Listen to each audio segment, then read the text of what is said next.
The mate bond was supposed to be the moon goddess's greatest gift. 7 years taught me it could also be her cruelest curse, especially when you're bonded to someone who would rather poison himself than feel the connection. Luna Liesha stood before the full-length mirror in her chambers, watching her closest friend, Mira, fasten the silver ceremonial clasps along the shoulders of her dress. The deep, forest green silk clung to her frame like a second skin, beautiful, appropriate for a Luna, and utterly wasted. She felt like a beautifully wrapped gift that no one wanted to open. "You look stunning," Mira said softly, her fingers working the intricate fastenings. "Tonight's gathering, maybe it will be different." Leisha's reflection stared back at her with amber eyes that had learned not to believe in different anymore. 7 years. 7 years of standing beside Alpha King Arcadio at monthly pack gatherings, the mate bond singing between them like a taut wire, while he looked through her as if she were made of smoke. "Perhaps," Leisha murmured, the word hollow even to her own ears. What else could she say? That she'd stopped believing in maybe, somewhere, around year 3.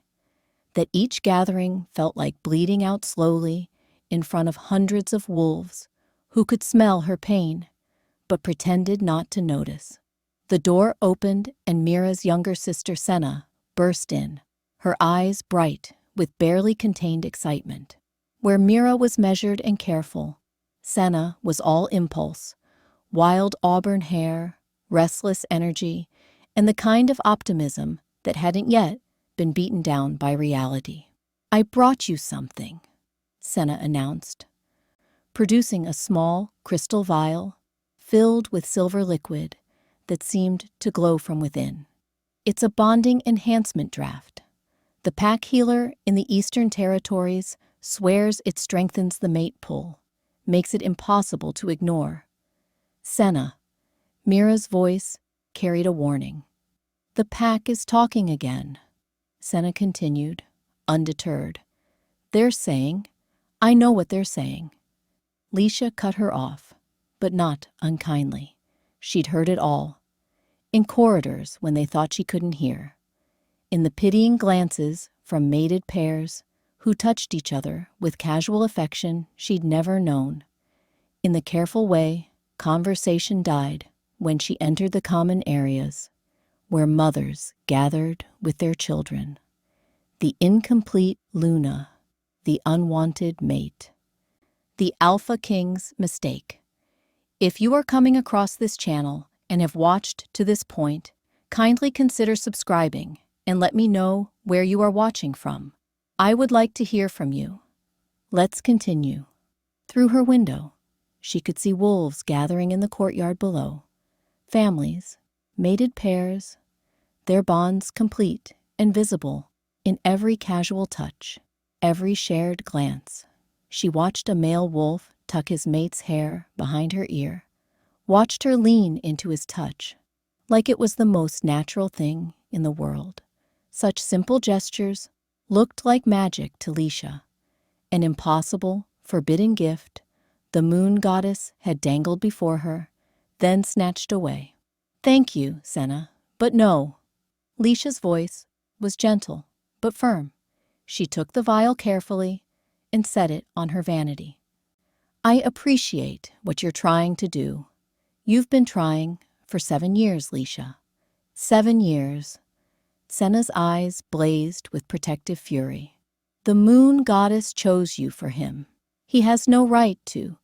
"Senna, enough." Mira's hand on her sister's arm was both comfort and command. But Senna was right, even if Leisha couldn't say it aloud. No bonding draft could fix a mate who maintained exactly 3 feet of distance at all times. No potion could force recognition into eyes that looked through her like glass. No magic could make him want what the moon goddess had chosen for him. The problem wasn't the bond's strength. The problem was that Arcadio had spent 7 years actively fighting it. But she couldn't say that. couldn't admit that her mate, the mighty Alpha King, would rather poison himself with wolfsbane than feel their connection. The shame of it, the confusion, the bone-deep rejection. It was a private agony she'd learned to carry alone, for the sake of pack morale, for the sake of his reputation, for the sake of her own pride. A soft knock at the door. One of the house staff, her expression sympathetic. Luna Liesia. The Alpha requests your presence in his study. The gathering begins in 1 hour. Liesia stood, smoothing the silk of her dress, squaring her shoulders. 7 years had taught her many things. The most valuable lesson: dignity could be worn like armor, and she'd learned to wear it well. The walk from her chambers to Arcadio's study felt longer each month. Through the west wing, where newly mated pairs had their quarters, she could scent their happiness, their completion, radiating through the walls. Past the Luna's office that she barely used, since Arcadio never consulted her on anything that mattered. Past the pack nursery where she volunteered, surrounded by children who would never be hers. Not with an incomplete bond. Not with a mate who wouldn't claim her. Tonight, she paused in the nursery doorway. The room was empty at this hour. Small beds lined up in neat rows, tiny shoes scattered near the play area. Her heart beat too fast. That stubborn, foolish thing, still capable of hope, despite everything. What if tonight was different? What if he finally looked at her? Really looked. What if tonight was the night he stopped running? She crushed the thought before it could take root. She'd been 21 when the bond had snapped into place. Newly transferred to the royal pack after her smaller pack had been absorbed. She'd locked eyes with Alpha King Arcadio across the ceremonial fire, and the bond had hit her like lightning. Recognition, need, home. For one blazing, beautiful moment, she'd seen it reflected in his dark eyes. Molten gold irises, wide with shock, and something that looked achingly like wonder. Then he'd looked away, and he'd never truly looked back. The pack needs a Luna, he'd told her the next day, his voice carved from ice. You'll fulfill that role. That is enough. But it wasn't enough. Not for the pack that needed a fully bonded Luna to be complete.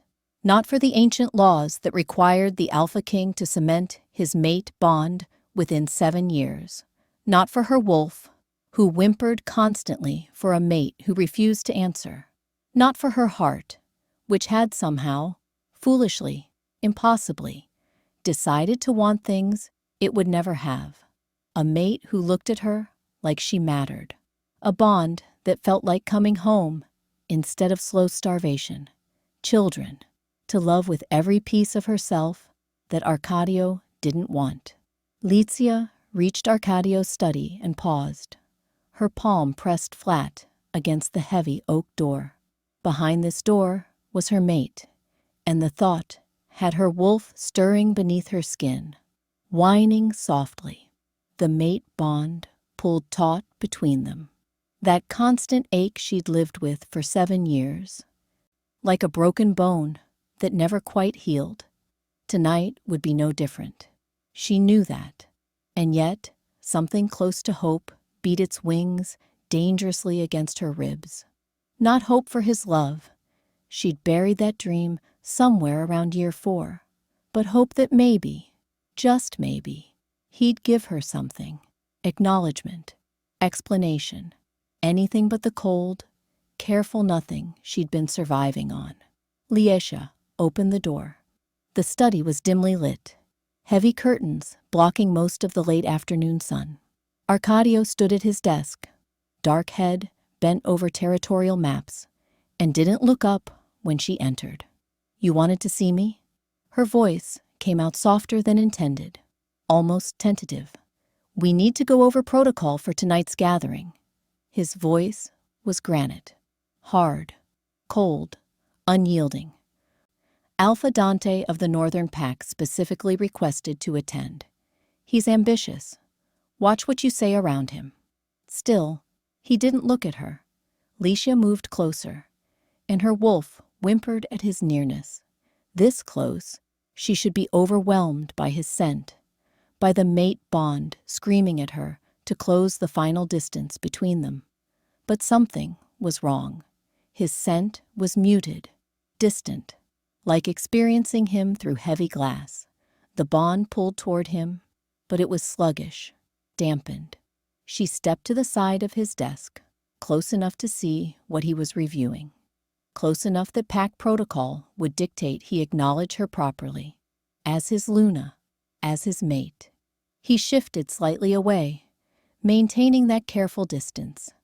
And that's when she saw it, partially hidden beneath the territorial maps, a small dark glass vial.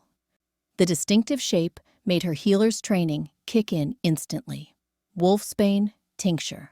Her eyes snapped from the vial to Arcadio's rigid profile. His jaw was clenched, a muscle ticking there. He knew she'd seen it. "You're poisoning yourself."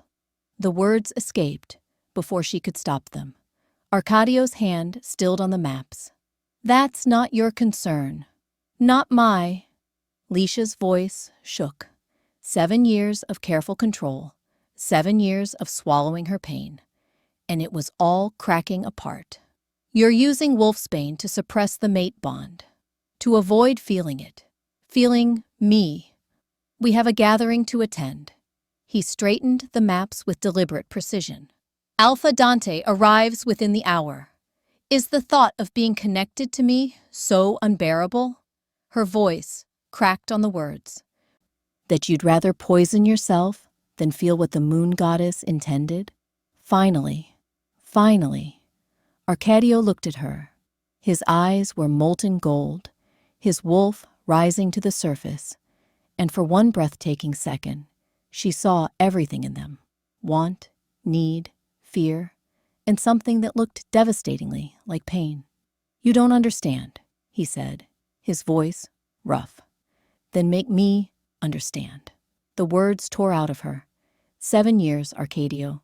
7 years of this half-life. This. She pressed her hand to her chest, where the incomplete bond ached constantly. "I can't keep living like this." The air between them crackled with 7 years of unspoken need and denial.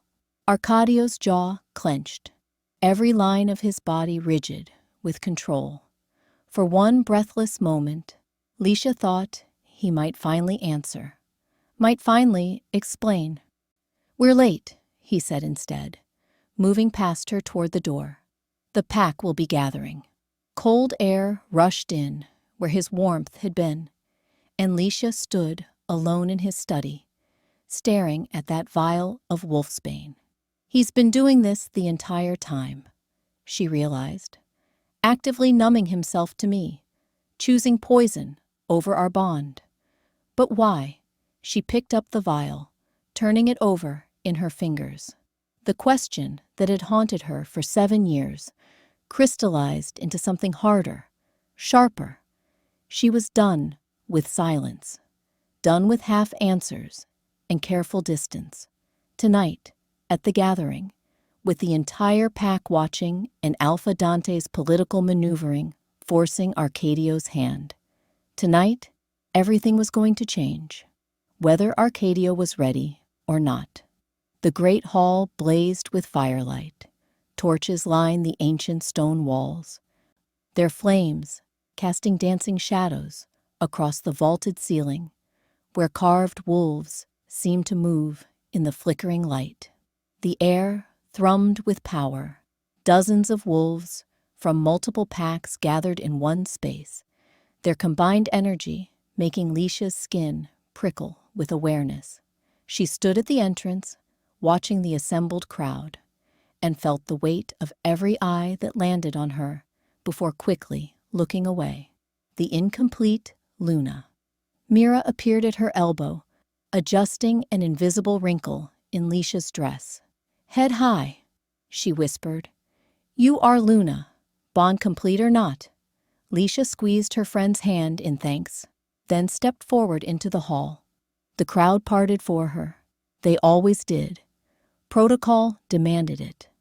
But there was a quality to their deference that made her chest ache. They bowed to her title, not to her. They respected her position while pitying the woman who held it. At the far end of the hall, elevated on a dais, sat two thrones, carved from dark oak and inlaid with silver. Arcadio already occupied the larger one, his posture regal, his dark hair catching the torchlight. He looked every inch the Alpha King, powerful, untouchable, devastating, and completely indifferent to her approach. Leisha climbed the dais steps, hyper-aware of the silence that had fallen, of hundreds of wolves watching her take her place. She settled into the throne beside Arcadio's, spine straight, hands folded gracefully in her lap. 3 feet separated their seats, 3 feet that might as well have been an ocean. The ceremony required them to sit together for the opening address, required them to present a unified front as Alpha and Luna. It didn't require them to touch, to acknowledge each other, to behave like anything more than strangers sharing a stage. And they didn't. "You're wearing the green," Arcadio said, his voice so low only she could hear. "Good. It photographs well." Not, "You look beautiful." Not even "Thank you for being here." Just a clinical assessment of optics. Leisha didn't trust herself to respond. Below them, pack members settled into their places. Visiting delegations clustered together, her own pack spreading throughout the hall in a show of strength and numbers. She recognized faces, knew names, had healed many of them in her clinic. They smiled at her, warm and genuine. But even those smiles carried a shadow of pity. A commotion near the entrance drew every eye. The crowd shifted, parted, and Leisha felt the change in energy before she saw its source. Alpha Dante of the Northern Pack had arrived. He was impossible to miss. Tall and broad-shouldered, moving with the fluid confidence of a wolf used to deference. But where Arcadio was all dark intensity, Dante was light and warmth. Fair hair that caught the torchlight like gold, ice-blue eyes that seemed to see everything, and a smile that probably made half the unmated females in the room lose their breath. He bowed to Arcadio first. Proper protocol, his posture respectful but not subservient. "Alpha King Arcadio, thank you for the invitation to tonight's gathering." "Alpha Dante, welcome." Arcadio's response was measured, formal. Then Dante turned to Leisha, and his smile transformed into something genuinely warm. "Luna, Leisha." He bowed, deeper than protocol required. "Your beauty outshines even the stories they tell of you in the Northern Territories." Heat flooded Leisha's cheeks. It was a compliment, simple, straightforward, the kind visiting alphas offered to their hosts as courtesy. But it had been so long since anyone had looked at her with anything other than pity or careful neutrality that the words landed like a physical touch. "You're too kind, Alpha Dante," she managed. "Welcome to our—" Beside her, Arcadio went preternaturally still. The change was subtle, a shift in his breathing, a tension in his shoulders that hadn't been there a moment before. But Leisha felt it through the mate bond, like a lightning strike. His wolf rising, attention suddenly, completely focused.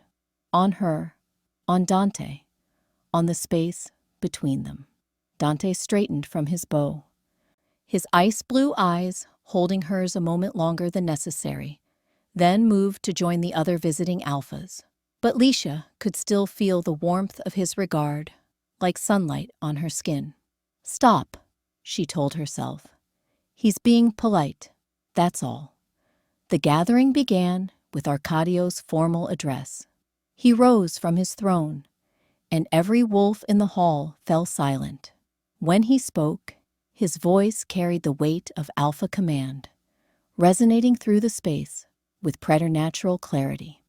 We gather tonight under the full moon, as our ancestors have gathered for centuries, to strengthen the bonds between packs, to honor the alliances that keep us strong.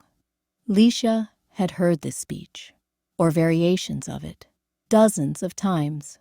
She let the words wash over her, maintaining her composure, her Luna's mask of serene attention. Arcadio never once looked at her, never gestured to include her in his words, never acknowledged her presence beside him. To listen to him speak, you'd think he ruled alone. Around the hall, she saw other mated pairs, the visiting alphas with their Lunas, members of her own pack who'd found their mates. Small touches, casual and constant. A hand on a shoulder, fingers briefly intertwined. A mate leaning close to whisper something that made their partner smile. Simple gestures that looked like miracles to her. When Arcadio's address concluded, the formal portion of the gathering dissolved into social hour. Musicians struck up a traditional tune. Wolves mingled. Alliances were negotiated over drinks and carefully casual conversation. And Arcadio immediately stepped off the dais to engage with a cluster of visiting alphas, leaving Leisha standing alone. She should be used to this by now. 7 years had taught her that her role was decorative during these events. Sit pretty, smile graciously. Don't embarrass the Alpha King by appearing too eager for his attention. Luna Licia. She turned to find Alpha Dante approaching, 2 glasses of wine in his hands. He offered her one with that warm smile that seemed entirely too genuine for a political gathering. "You look like you could use this," he said. "That obvious?" The words slipped out before she could stop them. Too honest, too raw. But Dante's smile didn't waver. Only to someone paying attention. He gestured to the empty space around them. "May I keep you company? Or does protocol forbid it?" "Protocol encourages the Luna to make visiting alphas feel welcome," Leisha said, accepting the wine. The glass was cool against her palm, grounding. "Please." They settled near one of the tall windows, slightly apart from the main crowd. Through the glass, the full moon hung huge and luminous, painting the grounds in silver light. "I've heard impressive things about your healing work," Dante said. "They say you've reduced the mortality rate for difficult births by nearly half in the last 2 years. Leisha blinked, surprised. Most visiting alphas asked about territorial boundaries, alliance opportunities, and her mate's policies. No one ever asked about her healing. "You've done your research," she said carefully. "I make it a point to know about the wolves whose territory I'm entering, especially when those wolves have talents that could benefit both our packs." His ice blue eyes held genuine interest. "How did you develop the technique? Traditional wolf healing doesn't typically address complications like, I combined traditional methods with some human medical knowledge," Liezia found herself explaining. "Humans don't have our healing factor, so they've had to develop more precise interventions. I studied their texts, adapted what would work for our physiology, and suddenly they were talking, really talking, about healing theory and pack medicine and the challenges of integrating old wisdom with new knowledge." Dante asked intelligent questions, offered insights from his own pack's healers, treated her like someone worth listening to. Licia felt something in her chest loosening, a tension she hadn't realized she'd been carrying. When was the last time she'd had a real conversation? When was the last time someone had looked at her with interest instead of pity, had asked her opinion, and actually cared about the answer? But beneath the relief, beneath the simple pleasure of being seen, something else stirred. Awareness, the mate bond, which had been a dull ache all evening, suddenly flared hot and insistent. Not her own feelings, Arkadio's, his attention, his wolf's presence, pressing against her consciousness like a physical weight. She glanced across the hall. Arcadio stood among a group of alphas, apparently deep in conversation about territorial treaties. But his eyes, molten gold and burning, were fixed on her. Dante standing close, leaning in to hear her better over the music. On the wineglass in her hand, on the smile she could feel curving her lips. 7 years of careful distance. And now, he was paying attention. The mate bond pulled taut between them, vibrating with an emotion she couldn't quite name. Not quite angry, not quite fearful. Something possessive and raw that made her wolf whine in confused response. He has no right, she thought, a spark of defiance kindling in her chest. He doesn't want me himself, but he can't stand someone else showing interest? Luna Liesia, Dante's voice pulled her back. I apologize. I'm monopolizing your time. I'm sure there are other guests who— No, Liesia said, too quickly. Then, softer, please, I'm enjoying our conversation. Dante's smile widened. Across the hall, Arkadio's jaw clenched so hard she was surprised she didn't hear teeth crack. Let him watch, she thought, with a recklessness that felt like stepping off a cliff. Let him see what it looks like when someone actually wants to talk to me. Actually, Dante said, his expression thoughtful, I've been considering a proposal. Our packs could benefit from a formal healer exchange program. Your techniques shared with our pack healers in exchange for access to some of the Northern Territory's medicinal plants that don't grow this far south. It was a good idea. Practical, mutually beneficial, exactly the kind of alliance building these gatherings were meant to foster. It was also transparent as glass. That would require extended visits, Liesia said carefully. Coordination between our healers and yours. It would. Dante's ice blue eyes held hers. I'd be happy to make the journey myself, to facilitate the initial arrangements. If, of course, the Alpha King and his Luna approve. Everyone within earshot had gone quiet, listening. This was how these things worked. Public proposals that were really private negotiations, wrapped in the language of pack benefit. Dante was asking permission to court her. Not in so many words, but the intent was clear to every wolf in the hall. And Arcadio, the mate bond exploded with possessive fury, Arcadio's alpha aura flooding the hall like a tidal wave, pressing down on every wolf except Dante, whose own alpha strength held firm. Liesia's world narrowed to a single, crystallizing realization. After 7 years of rejection, her mate was finally showing emotion. Not love, not devotion, jealousy. I think, Liesia heard herself say, her voice steady despite her racing heart, that sounds like an excellent proposal, Alpha Dante. One I'd very much like to explore. The great hall fell silent as a tomb, and across the space, Arcadio's gold eyes burned into hers with something that looked devastatingly like betrayal. The walk back to their chambers felt like marching through ice. Arcadio moved 3 steps ahead of her through the corridors, his spine rigid, fury rolling off him in waves she could feel through the mate bond. He hadn't said a single word since they'd left the great hall, hadn't looked at her, just stood when protocol demanded, waited for her to fall into step behind him, and walked, like she was a subordinate, a servant, not his mate.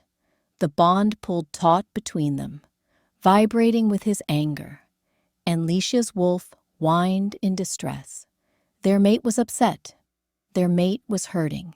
Every instinct screamed at her to soothe, to submit, to make it right, but her human half remembered 7 years of silence, 7 years of poison and distance and careful indifference, 7 years of him choosing anything, over her.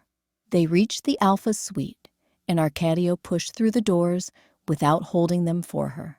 She caught the heavy wood before it could slam in her face and followed him into their shared living space. Shared was generous. The suite had 2 bedrooms on opposite sides of a central sitting room, a visual metaphor for their bond that was almost too perfect. His door, her door, a gulf of expensive carpet between them.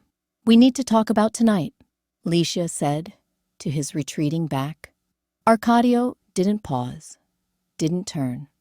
"There's nothing to discuss." "Nothing to—" She stared at him, incredulous. "You can't possibly think that's acceptable. Alpha Dante's proposal for the healer exchange is sound. I'll have the beta draft the formal agreement." His hand was on his bedroom door. Was there anything else? Cold. Clinical. Like they were discussing trade routes instead of another alpha publicly expressing interest in his mate. "Arcadio." "Good night, Licia." His door closed with a soft click that somehow felt worse than a slam. Licia stood in the empty sitting room, shaking. Not with fear, not with hurt, with rage. 7 years of enduring his distance. 7 years of accepting scraps of attention, of telling herself it was enough that he was never cruel, that he let her exist beside him, even if he couldn't bear to touch her. And now, when another wolf showed her basic courtesy, basic interest, now he was angry. She turned and walked to her own room, each step measured and controlled, because if she didn't control something right now, she would scream. Her bedroom was beautiful, decorated in soft grays and silvers, moonlight streaming through floor-to-ceiling windows, a bed large enough for 2 that had only ever held one. Everything a Luna could want, except a mate. Licia closed the door behind her and felt the careful control she'd maintained all evening finally crack. She pressed her back against the door and slid down to the floor, hands pressed to her chest, where the mate bond ached like an open wound. Why? The question that had haunted her for 7 years. The question she'd asked 1,000 different ways and never received an answer to. Why did he look at me like I was everything, just for a moment, before he decided I was nothing? 7 years ago, the bond had snapped into place during her first full moon with the royal pack.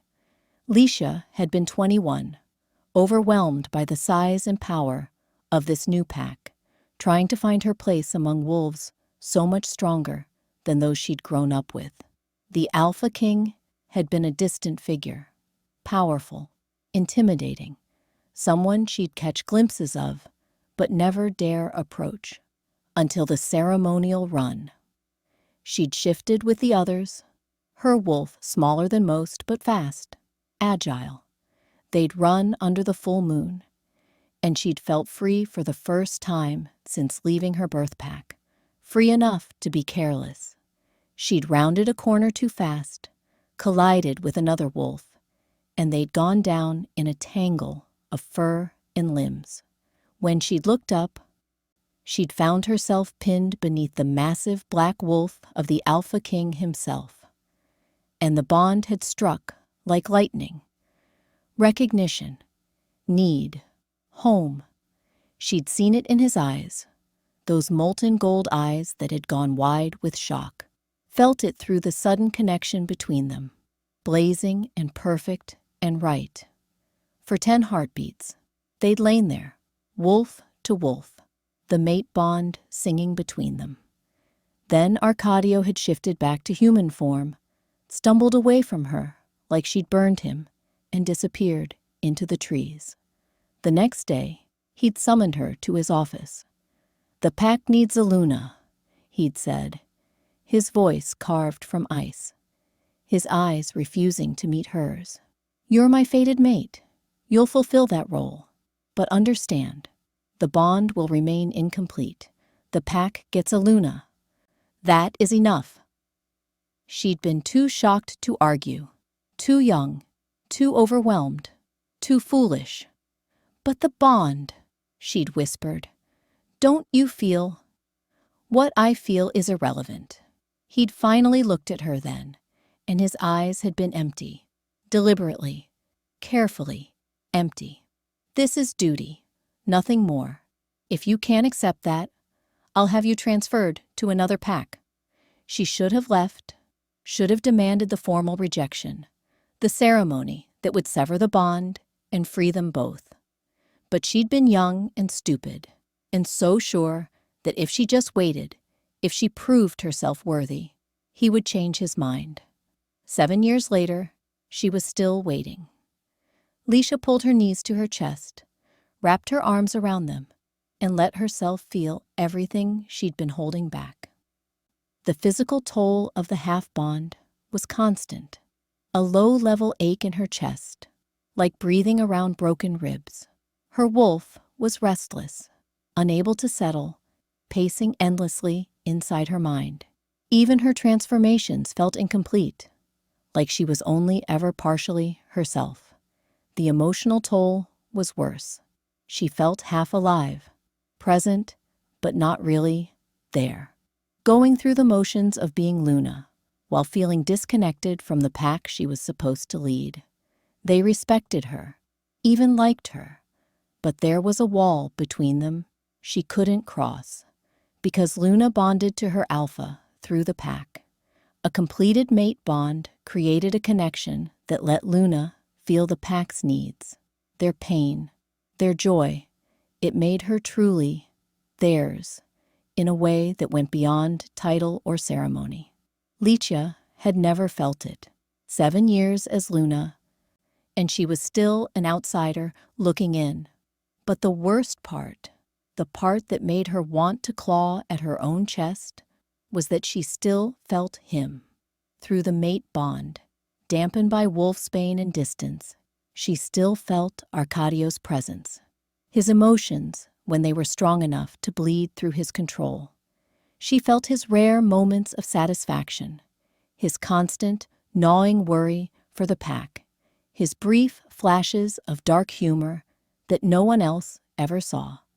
And she felt his fear, always the fear, lurking beneath everything else, like a pulse. What are you so afraid of? A soft knock at her door made her lift her head. Leisha, it's Mira. Can I come in? Leisha considered lying, pretending to be asleep, but she didn't have the energy for more pretense tonight. It's open. Mira slipped inside, carrying a tea tray and wearing her comfortable sleeping clothes. Her expression was gentle but determined. She knew Leisha well enough to recognize when careful kindness was needed versus hard truths. Tonight, apparently, called for both. I brought tea, Mira said, setting the tray on the small table by the window. The calming blend you like. Thank you. Leizia pulled herself up from the floor, settled into one of the chairs. The tea was still steaming, fragrant with chamomile and lavender. Mira poured for both of them, then sat across from her. For a long moment, they just drank in silence, the comfortable quiet of old friends who didn't need words to communicate. Finally, Mira spoke. The whole pack is talking about Alpha Dante's proposal. I'm sure they are. Leisha wrapped her hands around her cup, letting the warmth seep into her skin, whispering about the unwanted Luna and her potential escape route. Some of them, yes. Mira's voice was careful. But others, Leisha, some of the pack members think you should consider Alpha Dante's interest. Leisha's head snapped up. What? They see what this half-bond is doing to you, what it's been doing for 7 years.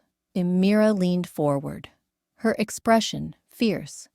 You deserve better than this half-life, Leisha. You deserve a mate who looks at you like you're the moon and stars, who touches you like he can't bear not to, who wants you, claims you, chooses you every single day. The moon goddess chose us, and Arcadio has been rejecting that choice for 7 years. Mira's words were gentle, but unyielding. At some point, you have to ask yourself, is waiting for him to change worth sacrificing your entire life? Leisha stared into her tea, watching the leaves swirl and settle. There are laws. The mate bond can be severed, formally, with ceremony and witnesses and petition to the moon goddess. Mira reached across the table, took Leisha's free hand. It's rare, it's painful, but it's possible, especially after 7 years of an incomplete bond with an alpha who refuses to complete it. The suggestion hit Leisha like a physical blow. Bond severance. The ultimate admission of failure, of wrongness. The acknowledgement that what the moon goddess had intended wasn't working. I can't, she whispered. My wolf is dying slowly alongside you. Mira squeezed her hand. I see it, Leisha. The way you're fading a little more each year. You're one of the strongest wolves I know, but you can't survive indefinitely on a connection your mate actively poisons. Leisha closed her eyes, and to her horror, felt tears slip free. What if Arcadio's right? What if there's something wrong with me? What if that's why he can't? Stop! Mira's voice cracked like a whip. There is nothing wrong with you. Do you hear me? Nothing. Whatever Arcadio's reasons for keeping his distance, they're his, not yours. You are not broken. You are not lacking. You are not too much or too little, or anything other than a woman who deserves to be loved. The words cracked something open in Leisha's chest. 7 years of internalizing Arcadio's rejection, of wondering what flaw he saw in her that made her unworthy of his bond. I don't want Dante, she said softly. I don't want anyone else. I just want answers, Mira finished. You want to know why, and you deserve that, at minimum. Leisha opened her eyes, met her friend's steady gaze. He won't tell me. I've asked. He just says, I don't understand. Then make him tell you. Mira's expression was fierce. Give him an ultimatum, a deadline. He completes the bond and explains himself, or you petition for severance. Not for Dante's sake, for yours. That would destroy the pact's stability. The political alliances will survive. Pacts have survived worse than a Luna seeking freedom from an alpha who doesn't want her. Mira stood, moved to kneel beside Leisha's chair, looking up at her with fierce affection. Stop sacrificing yourself on the altar of duty and politics. Stop waiting for him to choose you. Start choosing yourself. After Mira left, Leisha sat by the window, watching the moon track across the sky.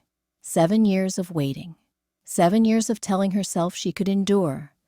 That duty was enough, that maybe someday he would explain.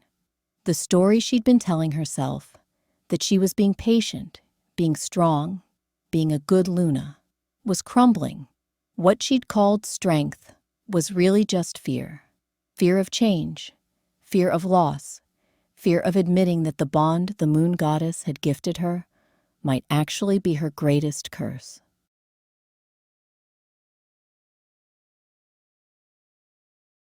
Leisha had been lying awake, staring at her ceiling, replaying the attack and its aftermath in an endless loop. When the soft rap sounded at her bedroom door, she knew, without checking, who it would be. Come in. Arcadio entered like a ghost, silent and hesitant. He'd changed into sleep pants and a loose shirt, his dark hair still damp from another shower. In the low lamplight, he looked younger, more vulnerable than she'd ever seen him. I needed to make sure you're healing properly, he said. The same excuse as before. But his voice was different now. raw, stripped of the alpha command. That's becoming a habit. May I? He gestured to her shoulder. Leisha sat up, pulled the sleeve of her nightgown down to expose the scratch. It was already half healed and would be completely gone by morning. Arcadio moved closer, his fingers ghosting over her skin without quite touching. Does it hurt? No. She watched his face, the concentration there, the barely leashed need. It never really did. You could have died today, but I didn't. You could have. His hand finally made contact, warm and solid against her shoulder. That rogue was going for your throat. If I'd been 1 second slower. Stop. She covered his hand with hers. I'm here. I'm fine. You saved me. I almost lost you. He sank onto the edge of her bed, still holding her shoulder like he needed the physical confirmation of her presence. And I realized something. All this time, I've been so afraid of the bond killing you that I never considered you might die anyway. From rogues, from illness, from any of the 1,000 things that can kill a wolf. That's life, Arcadio. Risk is part of existing. I know. He finally looked at her, and his eyes were devastated. I know that. Intellectually, I know that. But when I was 7 years old, I watched my father die from the bond backlash. And he stopped, swallowed hard. Tell me, Leisha said softly. Please, I need to understand. For a long moment, she thought he'd refuse. Then he closed his eyes, and the words came like blood from a wound. My father was Alpha King before me. Strong, fair, beloved by the pack. And he was completely devoted to my mother, his fated mate. They completed their bond the day they met, and they were inseparable, disgustingly happy. A ghost of a smile touched his lips. As a child, I thought all mates were like that. Thought that's what I'd have someday. He opened his eyes, staring at nothing. When I was 7, my mother got pregnant with my sister. It was a difficult pregnancy from the start. The healers warned her, warned my father, but she wanted the baby so badly. She thought she could survive it. Leisha's chest tightened, already seeing where this was going. She went into labor early. The baby, my sister, was breech, too large, complications the healers couldn't control. My mother bled out on the birthing bed. They tried everything. But his voice cracked. She died with my father holding her hand, screaming for her to stay. Arcadio, the baby died with her, and my father, he pressed a hand to his chest. The bond backlash hit him immediately. He collapsed beside my mother's body, clawing at his chest, screaming like he was being torn apart from the inside. Because he was. The mate bond, the completed bond, was ripping itself out of his soul. Tears slid down Leisha's cheeks. How long? 6 hours. The words were barely a whisper. 6 hours of him screaming, begging for death, begging for her. The healers tried everything. Sedation didn't work. The pain was too deep, too fundamental. All we could do was watch. He finally looked at her, and his eyes were full of a 7-year-old's helpless terror. When he finally died, there were claw marks on his chest, where he'd tried to tear out his own heart. I sat with his body afterward and promised myself I would never complete a mate bond, would never put my mate at risk of that kind of death. Understanding crashed over Leisha like a wave. So, when our bond snapped into place, I saw my future, saw us complete the bond, fall in love, be happy, and then saw one of us die and take the other with us in agony. He stood abruptly, paced to her window. I couldn't do it. Couldn't risk you suffering what my mother suffered, knowing your death would kill your mate. Couldn't risk myself suffering what my father suffered. So I chose to hurt us both slowly instead of risking loss later. Yes, he turned to face her. I know it's not fair to you. I know it's cruel in its own way. But Leisha, I watched my father claw his chest open. I heard his screams in my nightmares for years. I won't risk you enduring that because of me. Leisha stood, moved to him. So instead, you chose this half-life, this slow starvation. You chose to poison yourself with wolfsbane just to avoid feeling our connection. Better this pain than death. Is it? She placed her hand over his heart, feeling it racing beneath her palm. Because from where I'm standing, we're both dying anyway. Just slower. You don't understand. I understand that you watched something traumatic and let it define your entire life. Her voice was gentle but firm. I understand that you've been protecting yourself, protecting us, from a fate that might never come. But Arcadio, life without living isn't protection. It's a prison. You say that now. But you didn't watch your father die screaming. You didn't see what the bond could do. No, but I've lived 7 years in an incomplete bond, and I can tell you what that does. She stepped closer, forcing him to look at her. It's a constant ache, a feeling of being half alive. My wolf whimpers for you every day, and every day you reject her. I wake up feeling like I'm missing a limb. And I go to sleep the same way. This isn't protection, Arcadio. This is just a different kind of torture. His jaw clenched. I never wanted to hurt you. But you are. Every day, you are. She took a shaking breath. I'd rather have 10 years of a true, complete bond with you than 50 years of this emptiness. I'd rather risk the bond backlash than continue this slow death. You don't know what you're saying. I know exactly what I'm saying. I'm saying I love you. I've loved you since the moment the bond snapped into place 7 years ago. And I'm willing to risk everything. My life, my wolf, my future, for the chance to really be yours, even if it's only for a little while. Arcadio stared at her, breathing hard, his control visibly fracturing. Liecha, but you have to choose it too, she continued. You have to decide if the fear of future loss is worth the guaranteed loss of now.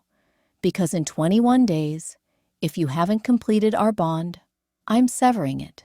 Not to punish you, but to free us both from this torture you've convinced yourself is protection. That could kill your wolf. So could this. She pressed her hand harder against his chest. At least, severance would be quick. For a long moment, they stood there, her hand over his heart, his eyes drowning in hers. The mate bond pulled taut between them, singing with want and fear and 7 years of suppressed need.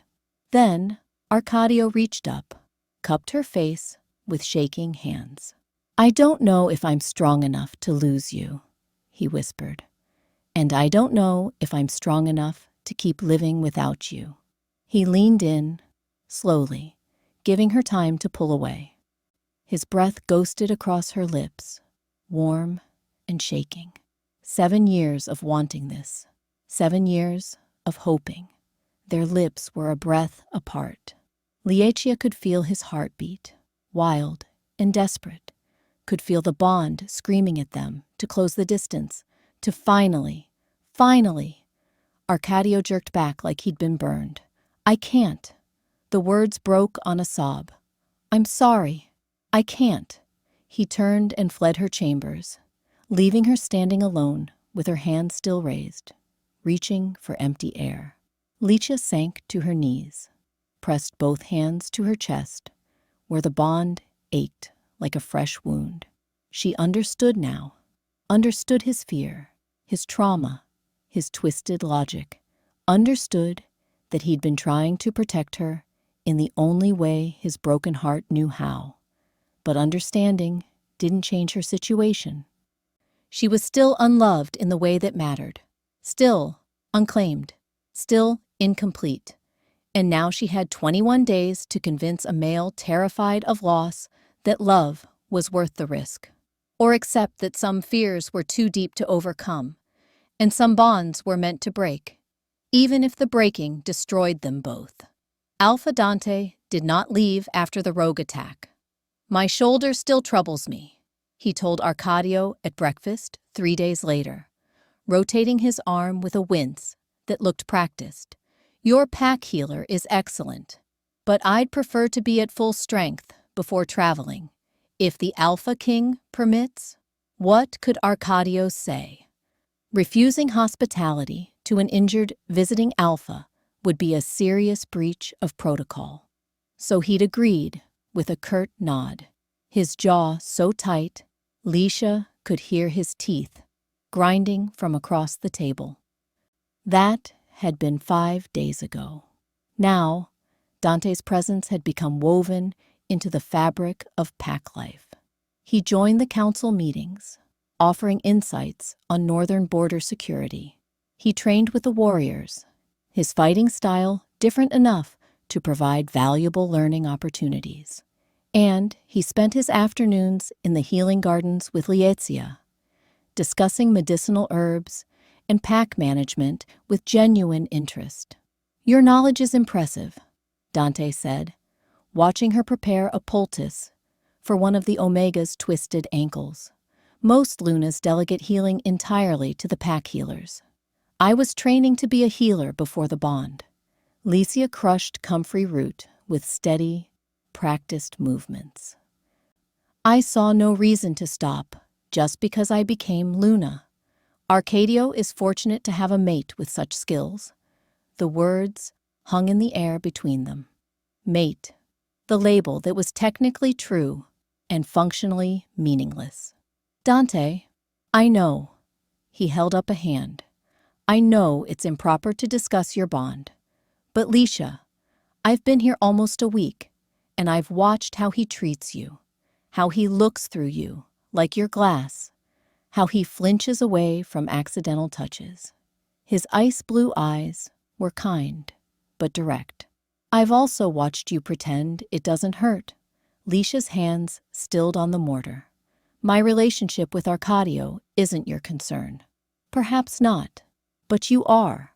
She looked up sharply. Dante's expression was open, earnest, without guile. "I came here expecting to find the legendary Alpha King and his powerful Luna bond," he continued quietly.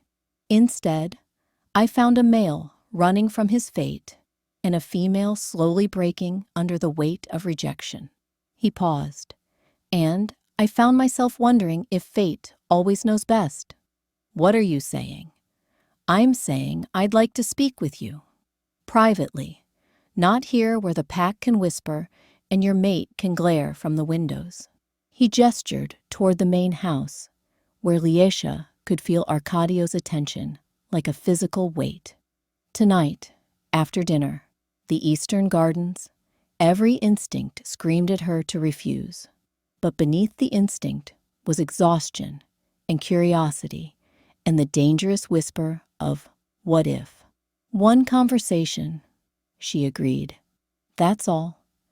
The Eastern Gardens were beautiful, under the stars.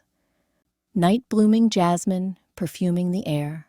Leisha wrapped her shawl tighter and tried to ignore how wrong this felt. Meeting another Alpha in secret, even if it was hardly a secret.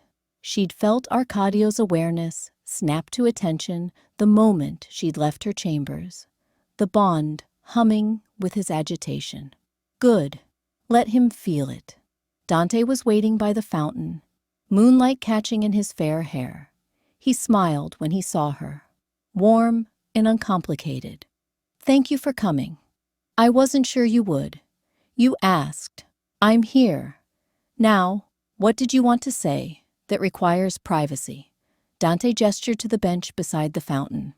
When they were seated, carefully, not touching, he took a breath that seemed to steady his resolve. I know you're fated to Arcadio. I can scent the bond on you. Even with his wolfsbane suppression, his directness was startling. And I know that bond is sacred to our kind, chosen by the moon goddess herself. But I also see what this half-bond is doing to you. He turned to face her fully. You're dimming, Leisha, like a light slowly going out. Your wolf is in pain. I can see it in your eyes every time Arcadia walks past you without acknowledgement. And your heart? He shook his head. 7 years is a long time to hope. Tears pricked her eyes. Having someone acknowledge her pain so directly felt like permission to finally feel it fully. I don't know why I'm telling you this, she whispered. Because you need someone to say it out loud, to confirm you're not crazy for hurting, for wanting more. Dante's voice was gentle. Licia, I'm going to say something that might offend you. And if it does, I'll leave immediately and never speak of it again.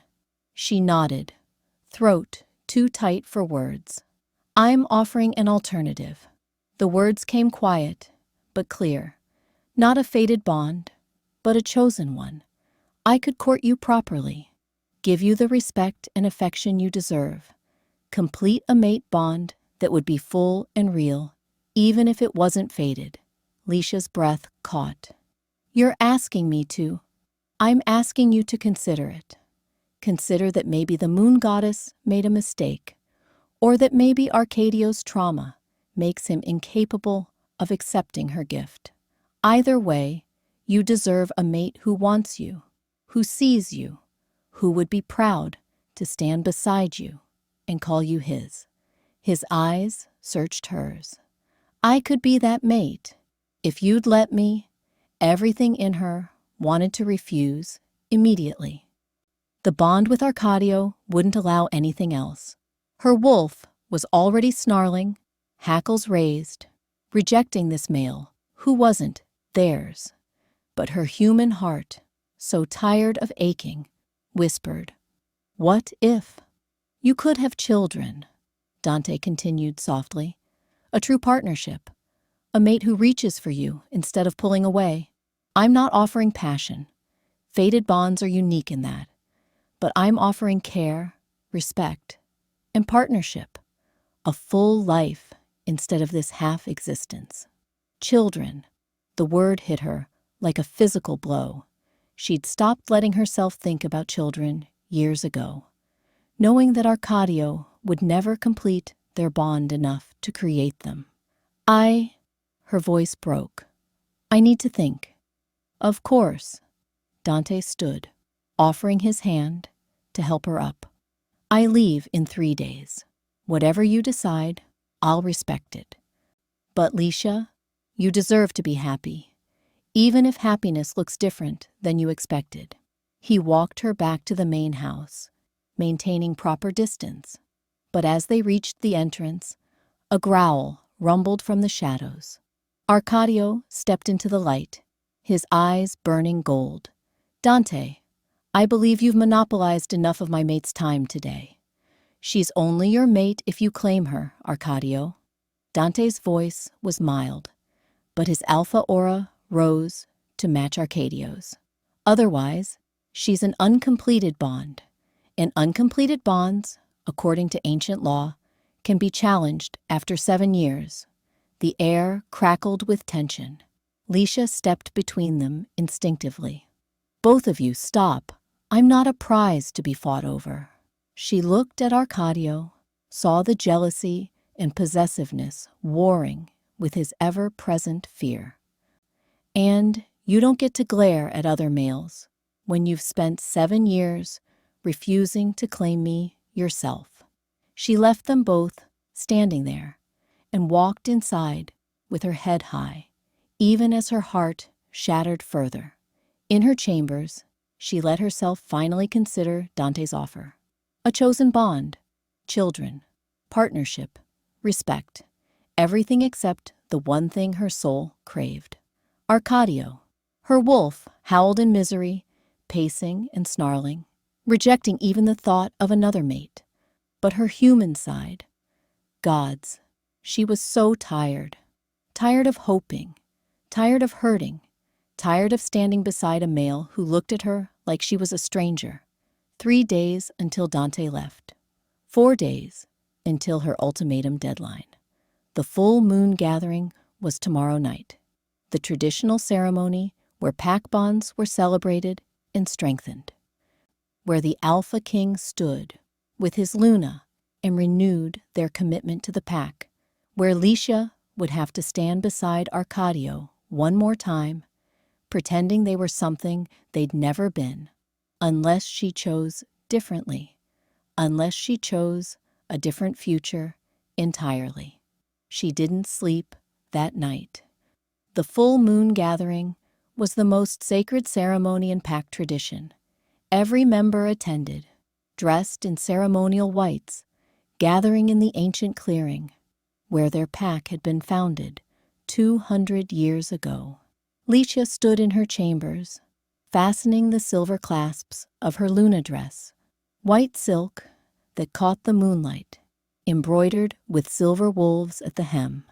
This dress was meant to symbolize purity, renewal, the Luna's role as the pack's heart. She felt like a fraud wearing it. "You look beautiful," Mira said quietly, adjusting the silver circlet in Licia's hair. "Are you sure about tonight?" "No." Licia met her friend's eyes in the mirror. "But I'm sure I can't keep living like this." Mira squeezed her shoulder. "Whatever you decide, I support you." The walk to the clearing felt eternal. Pack members lined the path, bowing as she passed. Their Luna, at least for tonight.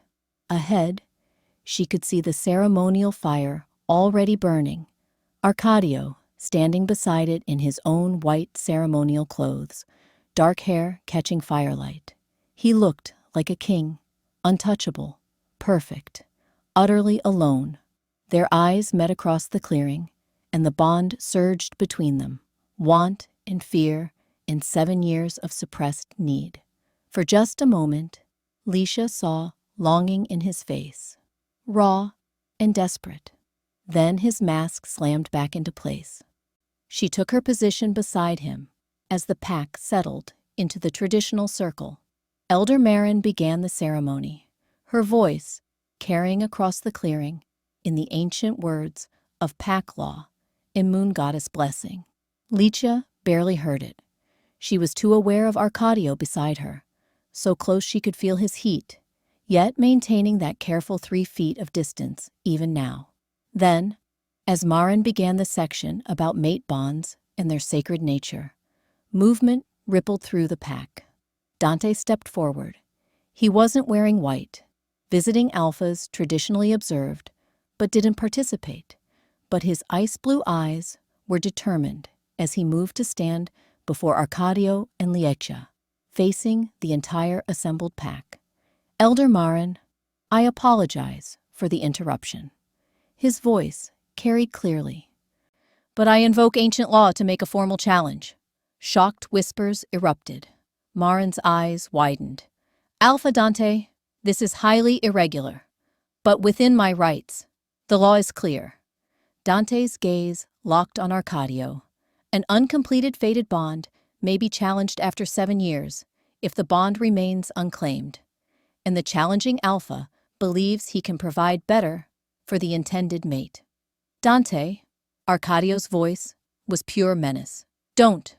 "Alpha King Arcadio." Dante spoke formally now, for the pack's ears. "You and Licia have been fated mates for 7 years. In that time, you have neither completed the bond nor rejected it formally. She exists in limbo, claimed but not held, bonded but not loved, Luna in title but not in truth." Every word landed like a blow. Licia felt Arcadio's rage, building, his alpha aura beginning to press down on the clearing. "I formally request permission to court Luna Licia." Dante's voice didn't waver. "To offer her the complete bond, the partnership, the respect she deserves.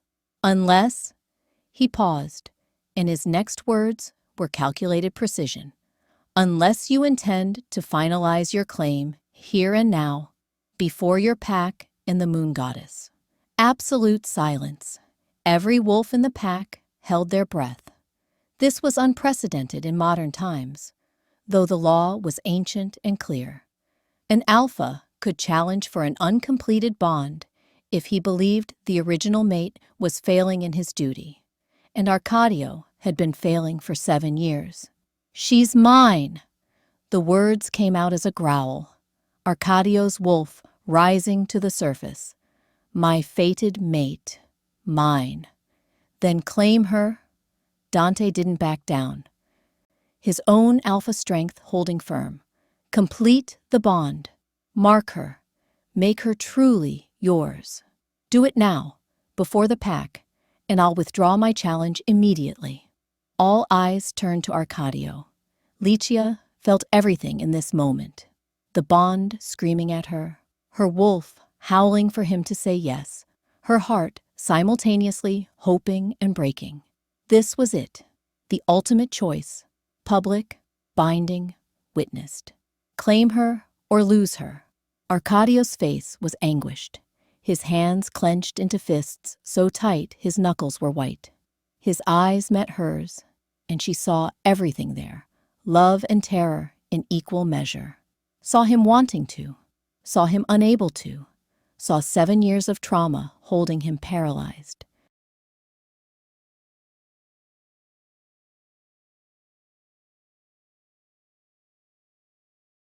But watching Arcadio's jealousy tonight, feeling the possessive fury through the bond, that had shown her something crucial. He felt something for her, enough to react when another alpha showed interest, enough to fight the wolfsbane's numbing effects when he thought she might be slipping away. Maybe not love, but something, and she deserved to know what.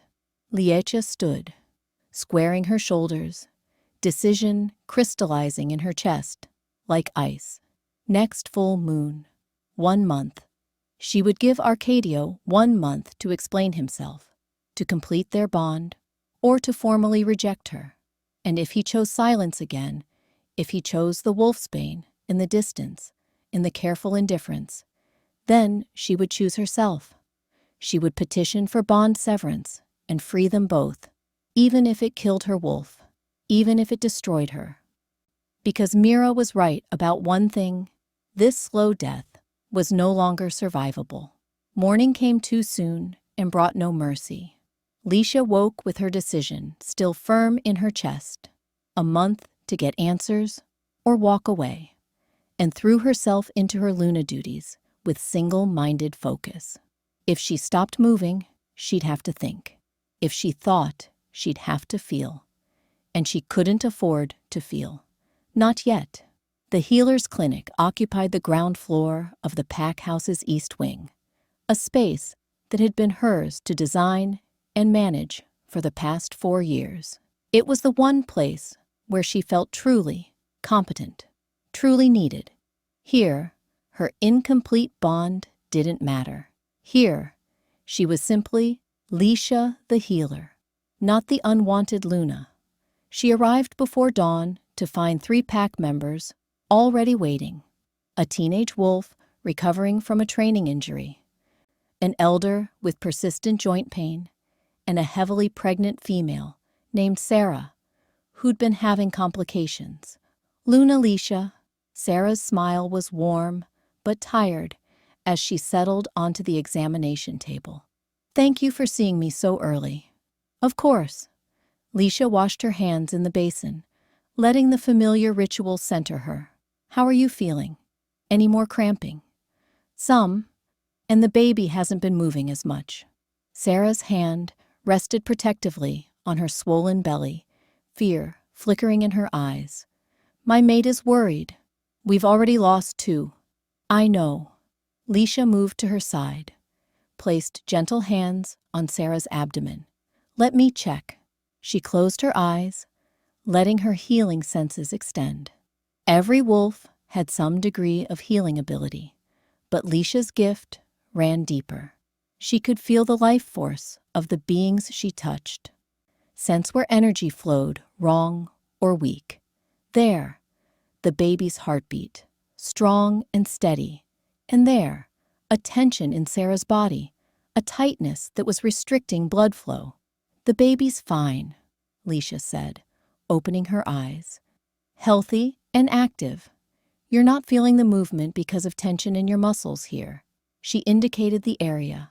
"I can release it, improve circulation.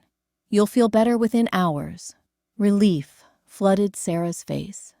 "Thank you. Thank the goddess for you." As Leisha worked, using a combination of pressure points and directed healing energy, Sarah spoke softly. "The pack is buzzing about last night, about Alpha Dante." Leisha's hands didn't falter, but something in her chest tightened. "People always talk after gatherings. They're saying he's interested in you. Personally. I mean," Sarah's voice was carefully neutral. "Some think it's about time someone showed interest. Others say it's disrespectful to the Alpha King. And what do you think?" Sarah was quiet for a moment. "I think you've been alone for 7 years. And I think everyone deserves to be wanted." The simple honesty of it made Leisha's throat tight. "The baby should move more freely now. Come back tomorrow if the cramping continues." "Luna," Sarah caught her hand before she could step away. "For what it's worth, you've helped so many of us. Saved my baby, probably. Whatever happens with your bond, with Alpha Dante, with any of it, you'll always be our Luna, complete bond or not." Leisha managed a smile that felt like breaking. "Thank you, Sarah." The rest of the morning passed in a blur of treatments and consultations. And with each patient came the same careful questions, the same sidelong references to Alpha Dante, the same mixture of hope and pity in their eyes. By midday, when Mira appeared in the clinic doorway with a grim expression, Leisha almost welcomed the interruption. "Council meeting in 20 minutes, Mira said quietly. "About the Northern Pack Alliance. Your presence is required." Of course it was. The council chamber was all dark wood and territorial maps, dominated by a long table, where Arcadio's beta and senior advisors had already assembled. Arcadio sat at the head, his expression unreadable, a fresh vial of wolfsbane partially visible in his jacket pocket. He didn't look at her when she entered. Leisha took her seat at the opposite end of the table. Luna's seat, positioned to balance the Alpha's authority. In a completed bond, they would make decisions together, their thoughts flowing through the connection. She would know his reasoning, he would feel her concerns, and they would lead as one. Instead, she sat 12 feet away and learned his decisions when everyone else did. Alpha Dante has submitted a formal proposal. The beta, Marcus announced, sliding a document across the table toward Arcadio. A healer exchange program, with provisions for extended visits to facilitate knowledge transfer.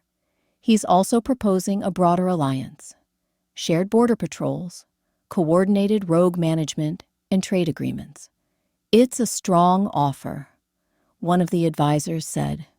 "The Northern Pack's territory has resources we lack, and Dante's reputation is solid. Young, but capable, and clearly interested in more than just political alliance," another advisor murmured, glancing at Leisha. The table fell silent. Arcadio's jaw tightened, but his voice remained level. "The strategic benefits are clear. Marcus, draft the formal acceptance. Alpha Dante can begin his visits within the week." Leisha's chest was constricted. Just like that. No discussion. No acknowledgement that this was another Alpha requesting permission to spend extended time with his mate. No emotion at all except that telltale tension in his shoulders. "Alpha King," she said, her voice cutting through the murmured agreements around the table.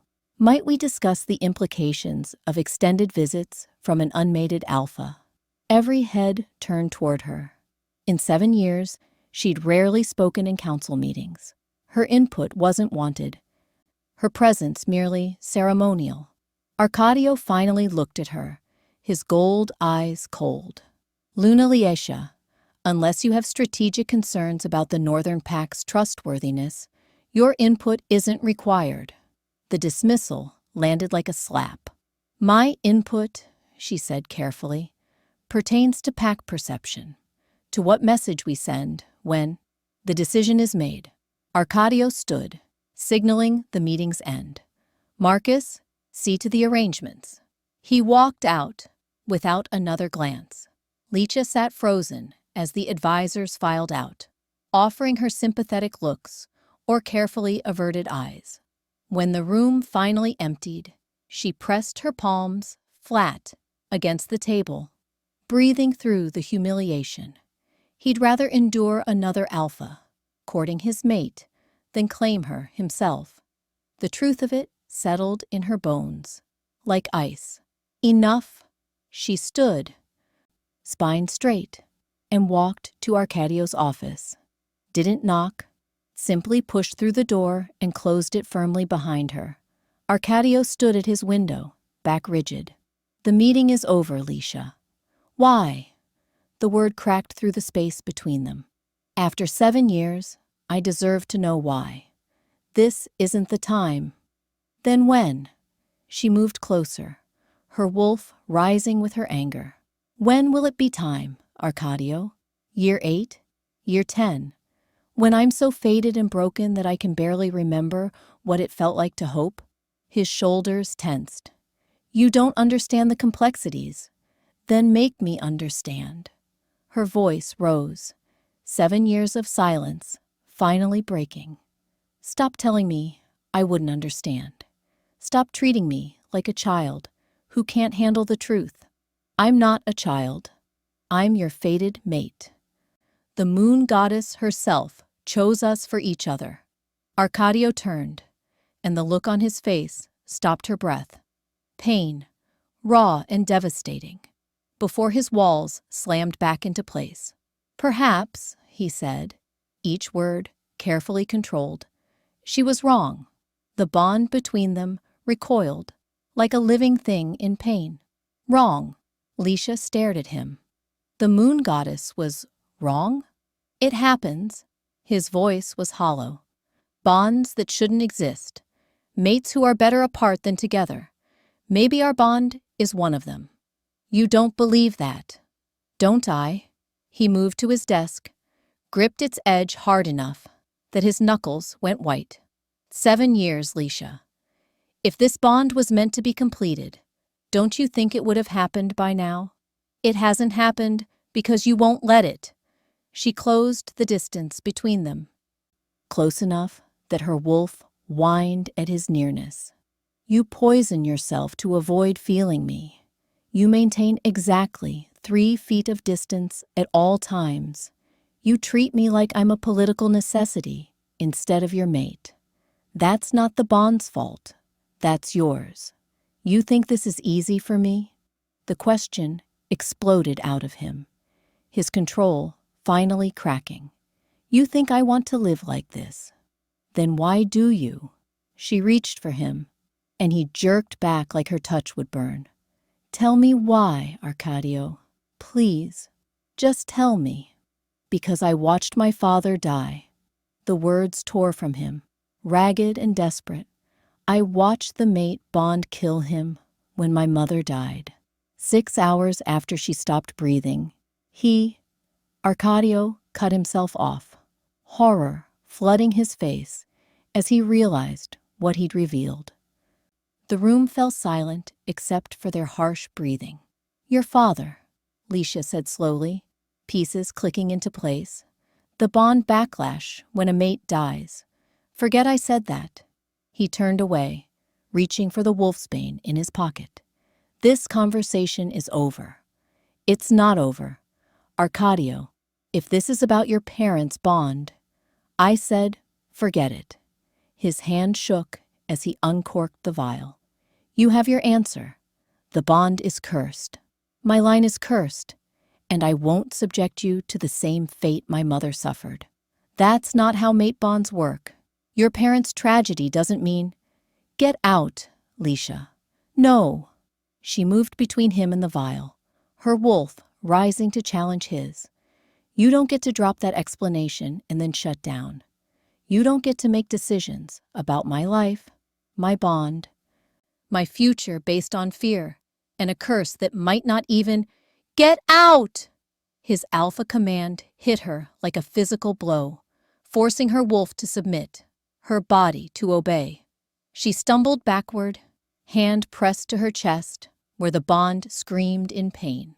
For a long moment, they stared at each other across the space of his office. His eyes were wild, desperate, barely in control. Hers were filled with a clarity she'd never felt before.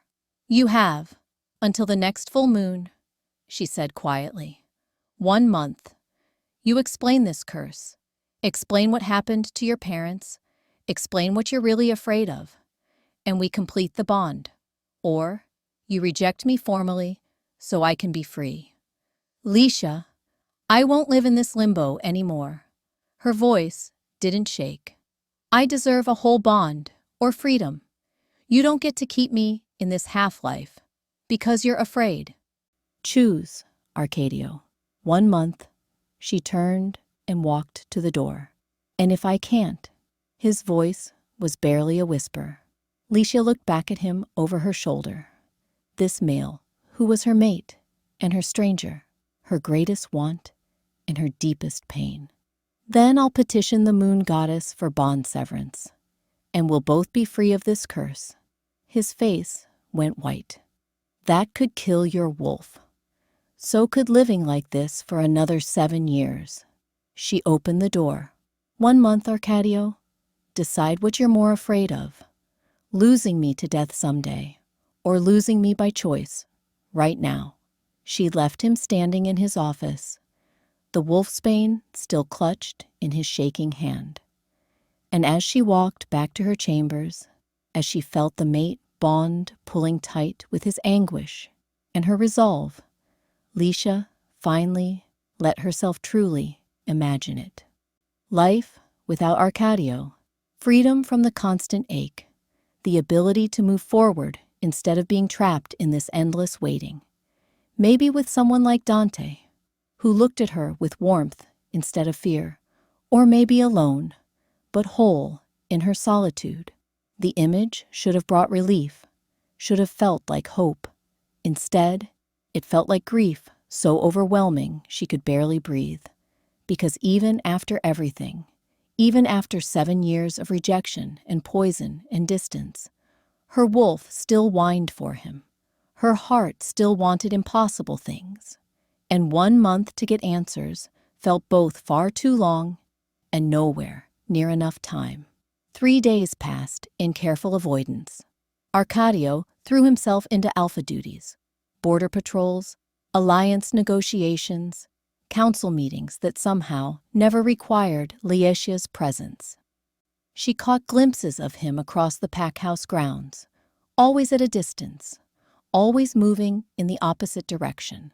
The wolfsbane vial was a constant presence in his pocket.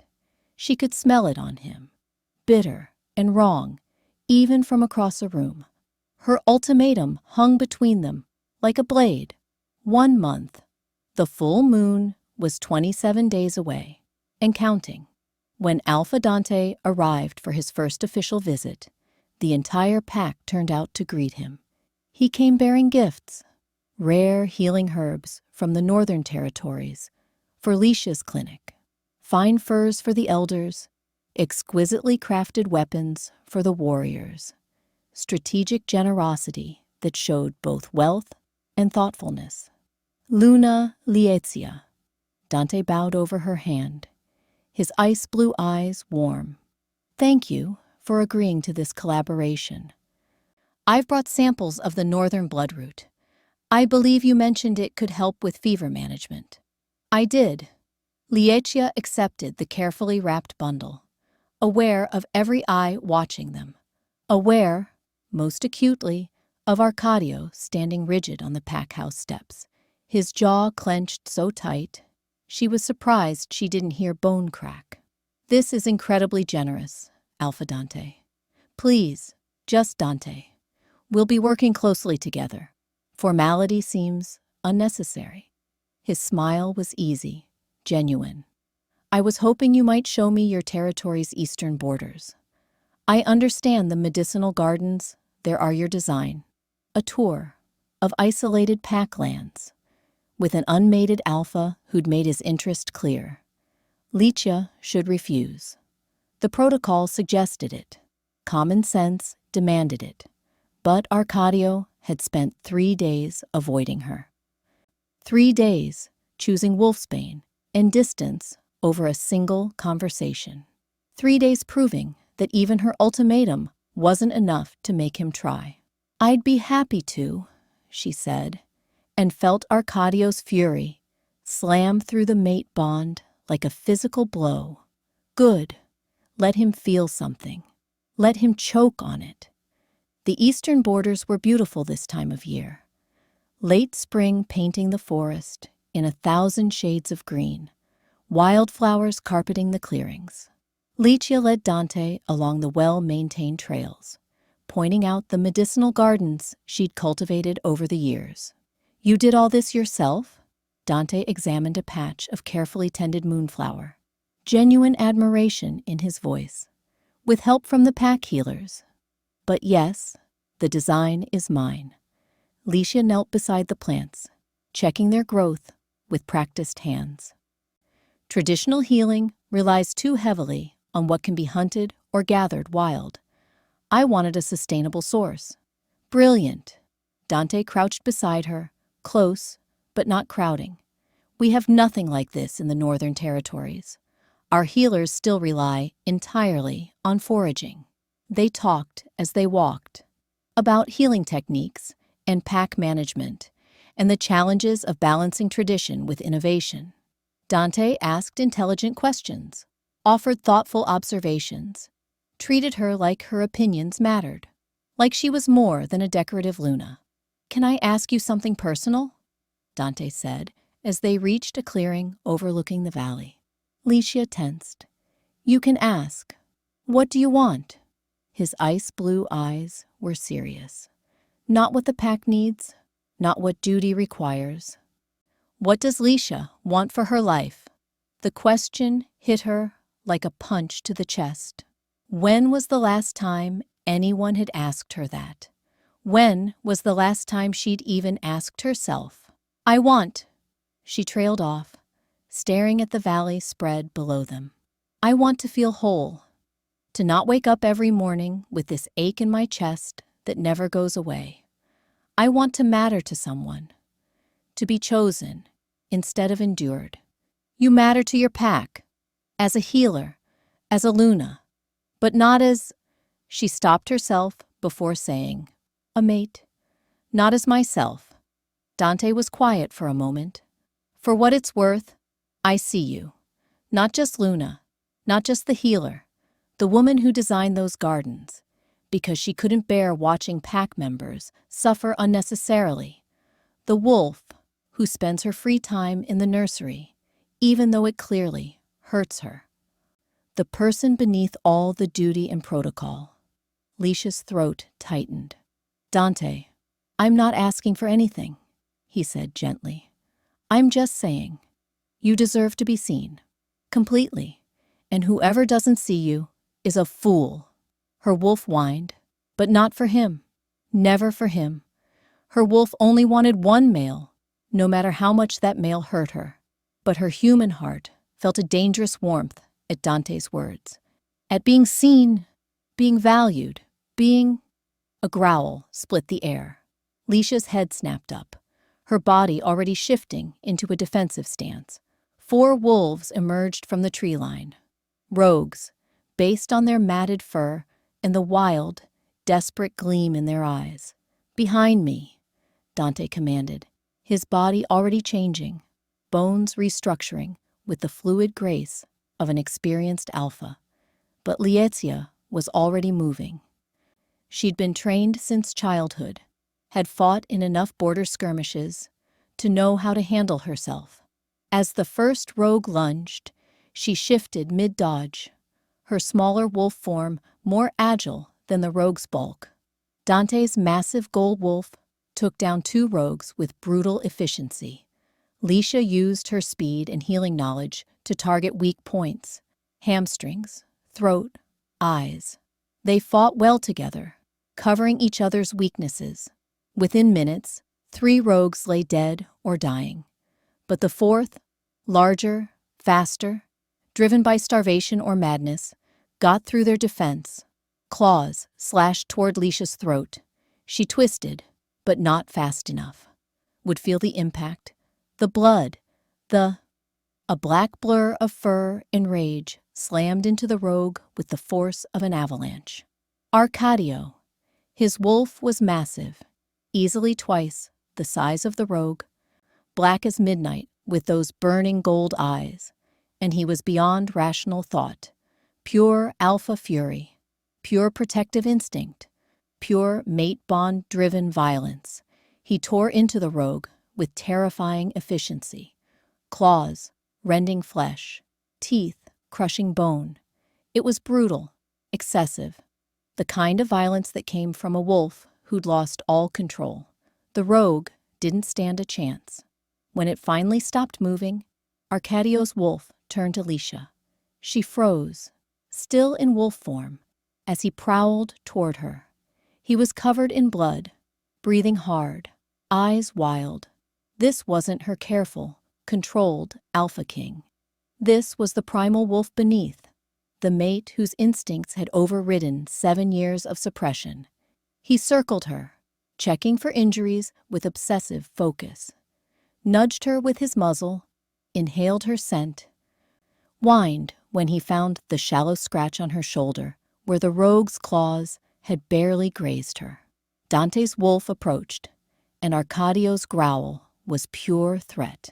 Mine, my mate, stay back. Easy. Dante shifted back to human form, hands raised in a gesture of peace. I'm not a threat, Alpha King, but Arcadio's wolf wouldn't let him near, wouldn't let anyone near. He positioned himself between Liatia and Dante, hackles raised, every line of his body screaming possession. Finally, with visible effort, Arcadio shifted back to humans.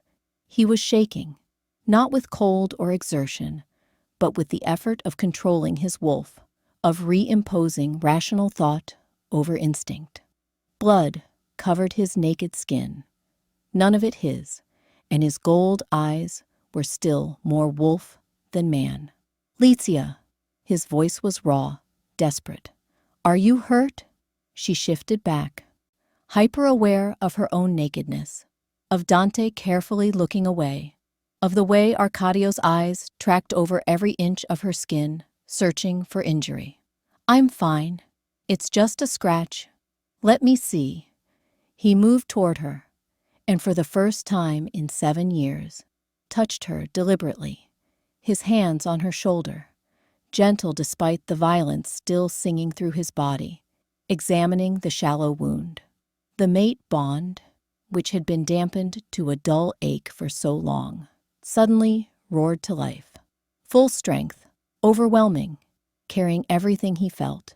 Terror, relief, possessive need, and underneath it all, a love so fierce it stole her breath. I felt you, Arcadio said, his voice breaking. Even with the wolf's bane. When you were afraid, I felt everything. The bond, it broke through the suppression, like it was nothing. I was in the council room, and suddenly, I was drowning in your fear, and I ran. His hands were still on her shoulder, trembling. I've never moved that fast in my life. Didn't think, didn't plan, just knew my mate was in danger and nothing else mattered. Liatia stared at him, at this male who'd spent 7 years avoiding her touch, now unable to let go. Arcadio, I could have lost you. He pressed his forehead to hers, and the gesture was so intimate, so raw, that her heart cracked wide open.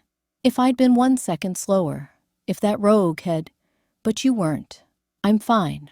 I'm right here. For one perfect moment, they stood like that. Foreheads pressed together, the bond singing between them at full strength.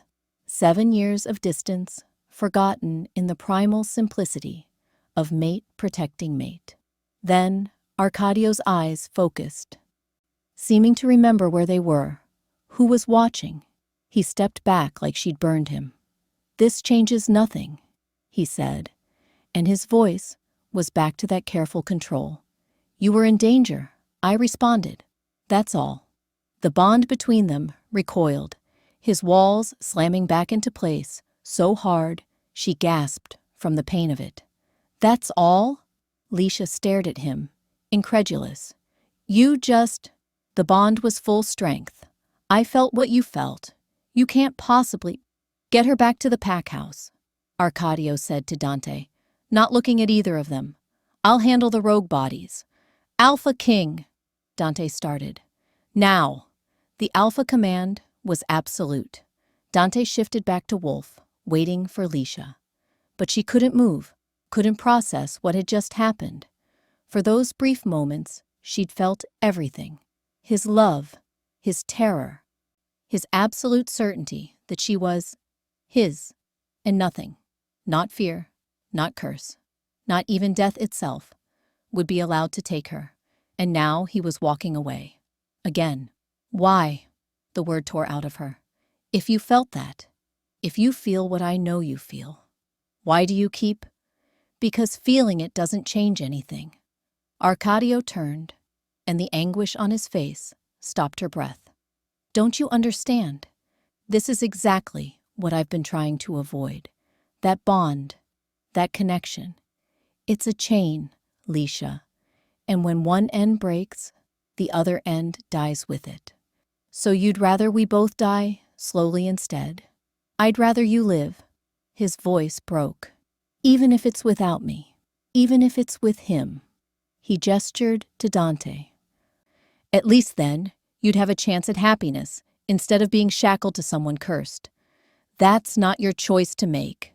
It's the only choice I can live with."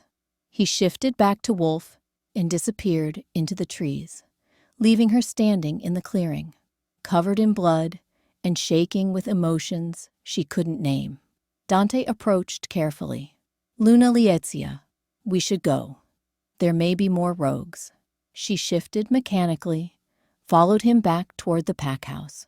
But her mind was spinning, the mate bond still raw and open from those moments of full connection. Arcadio's Wolf wanted her, desperately, completely, without reservation.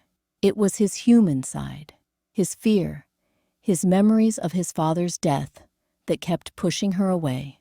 The bond wasn't the problem. The curse wasn't the problem. Arcadio's certainty that love meant inevitable loss, that was the real curse. And she had 24 days to figure out how to break it, before her ultimatum forced them both into choices that would destroy them. The pack healer's examination room smelled of antiseptic and mountain herbs. Leisha sat on the padded table while Elder Marin cleaned the scratch on her shoulder with practiced efficiency. It was shallow, would be completely healed by morning thanks to her wolf's regenerative abilities. But protocol required the pack healer to examine Luna after an attack. "You were lucky," Marin said, applying a salve that smelled of comfrey and calendula. "If the Alpha King hadn't arrived when he did." "But he did."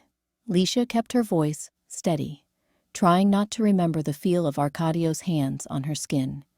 Gentle despite the violence still singing through his body. Trying not to remember the bond at full strength. Carrying everything he felt. Love, terror, absolute possessive certainty that she was his, then nothing. Walls slamming back into place, like she'd imagined the whole thing. The door opened without a knock. Arcadio stood in the doorway, freshly showered, dressed in clean clothes, but his gold eyes were still wild around the edges. "How is she?" he asked Marin, not looking at Leisha. "Minor injuries, She'll be fine by morning, Alpha King. Good, that's good. But he didn't leave. Just stood there, tension radiating from every line of his body. Maren glanced between them, then quietly excused herself. I'll prepare some willowbark tea for the soreness. Back in a moment. The door closed, leaving them alone. Silence stretched, thick and suffocating. Arcadio still wouldn't look directly at her, his gaze fixed somewhere over her left shoulder. You can leave, Licia said quietly. I know you want to. I need to make sure you're healing properly. The words came out rough. It's my duty as Alpha. Your duty. She laughed, the sound brittle. Is that what you're calling it? Finally, his eyes met hers. The impact of that gold gaze, fully focused on her for the first time since the attack, made her breath catch. I felt you die, he said, so quietly she almost didn't hear. For 1 second, between feeling your fear and reaching you, I felt the bond start to break. And he stopped, swallowed hard. I can't leave until I know you're safe. I am safe. You made sure of that. This time, his hands clenched at his sides. What about next time? What if I'm too far away?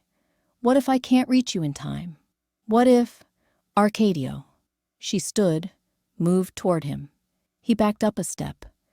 You can't protect me from everything. That's not how life works. I can try. By poisoning yourself? By keeping me at a distance? By... She gestured between them. By this?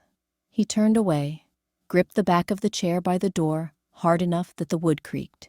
You should rest. Maren will bring the tea. Don't. The word cracked like a whip. Don't you dare walk away again. Not after what happened today. Not after I felt. What you felt was instinct. The bond responds to danger. It doesn't change anything. It changes everything. She moved to stand in front of him, forcing him to look at her. For 7 years, you've claimed you're protecting me with this distance. But today, when your control broke, I felt the truth. You love me. You want me. You're just too afraid to... Of course I'm afraid. The words exploded out of him. Have you not been listening? The bond will kill you, Licia. Maybe not today, maybe not for years, but eventually. Everyone dies eventually, she said softly. That's not a reason to refuse to live. He stared at her, jaw working, that careful control fracturing at the edges. Then he turned and left without another word. Licia sank back onto the examination table, hands shaking. But she'd seen it, the crack in his armor. And cracks, she knew from her healing work, were where the light got in. The knock came at midnight.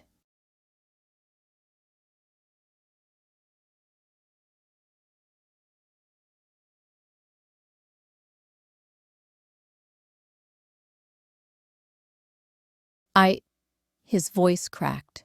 She's my mate, my fated mate. No one else can, then, claim her. Dante pressed harder.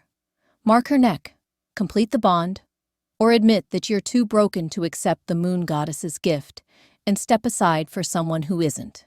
The pack waited, the moon shone overhead, and Licia felt her heart finally, truly, break as she watched Arcadio's face crumple with the weight of a choice he couldn't make. He took a step back, away from her. I can't, he whispered. I can't watch her die. I can't. His wolf's howl tore through the clearing, anguished and devastating. Then he shifted and ran, disappearing into the forest, leaving Licia standing alone before her pack, leaving her unclaimed, leaving her to Dante's challenge. Licia stood frozen, the ceremonial fire crackling, every pack member's eyes on her. The bond in her chest was screaming, desperate, as broken as she felt. Dante moved closer, his voice gentle. Licia, you deserve better than this. She looked at him, kind, steady, offering everything except the one thing she truly wanted. Then she looked at the forest where Arcadio had vanished, abandoning her once again. "The challenge stands," Elder Marin said quietly. "According to ancient law, if the alpha does not claim his mate when challenged, the challenging alpha may court her. Licia, you have the right to—" "I need time," Licia interrupted, her voice surprisingly steady. "The law allows me 14 days to consider the challenge before answering. I invoke that right." Marin nodded. "So witnessed. 14 days." The ceremony continued, but Licia barely registered. She stood there, alone in her white dress. The unclaimed Luna of a pack whose alpha loved her too much and too little to make her truly his. And somewhere in the forest, she could still feel him through the bond, his anguish matching her own. Two broken halves that should have been whole. 14 days to decide. Keep hoping for a male too terrified to love her, or choose a different path entirely, even if that path meant killing the small, stubborn spark of hope she'd carried for 7 years, even if choosing meant destroying them both. Arcadio didn't return to the pack house that night. Liesha felt him through the bond, a distant, anguished presence deep in the forest. His wolf running as if he could outpace the choice he'd failed to make. The pack dispersed quietly after the interrupted ceremony, their whispers following her like ghosts. The alpha ran, left his Luna standing there. Maybe the northern alpha is right. Mira helped her out of the ceremonial dress in silence, both of them knowing there were no words that could make this better. When Licia was finally alone, she stood at her window and stared into the dark forest, feeling the bond stretch and pull like a living thing between her and the male who kept running from it. 14 days to decide. But really, hadn't she decided 7 years ago, the moment the bond snapped into place? She loved him. Her wolf loved him. And no amount of rational consideration of Dante's perfectly reasonable offer would change that fundamental truth. The question was whether loving Arcadio was enough, or if she needed to love herself more. Dawn broke gray and cold. Licia dressed mechanically, braiding her hair with numb fingers. She'd just finished when raised voices from the main hall made her wolf's ears prick. Arcadio's voice, raw and commanding. "Get out of my way." Dante's, calm but firm. "Not until we talk, Alpha King." Licia hurried downstairs to find them facing off in the entrance hall. Arcadio looked like he'd been running all night, clothes torn, hair wild, eyes feverish gold. Dante stood blocking the stairs, arms crossed, unmoved by the alpha aura radiating off Arcadio in waves. "There's nothing to discuss," Arcadio growled. "She's my mate." "Then why are you down here and she's up there, still unclaimed?" Dante's voice cut like a blade. "You ran last night, abandoned her in front of your entire pack. Again. I know what I did." Arcadio's hands clenched. "I'm here to fix it." "Are you? Or are you here to beg for more time, make more excuses, keep her in this half-bond prison while you work up the courage you should have had 7 years ago?" Arcadio's growl deepened. "You know nothing about. I know she deserves better than a mate who loves her too much to claim her and too little to let her go." The words hung in the air like a death sentence, because they were true, and everyone knew it. "Arcadio." Both males turned. Licia stood on the stairs, wrapped in a simple morning robe, her face composed despite the sleepless night evident in her eyes. "Let him pass, Dante." Dante searched her face, then stepped aside with a small bow. "As you wish, Luna." Arcadio moved toward her like a wolf approaching a wounded packmate. Careful, desperate, terrified she'd bolt. When he reached the base of the stairs, he stopped, hands flexing at his sides, as if fighting the urge to reach for her. "I need to talk to you," he said hoarsely. "Please." "Then talk." "Not here. Please, Leisha. Somewhere private." She almost said no. Almost told him that he'd forfeited the right to privacy when he'd abandoned her publicly.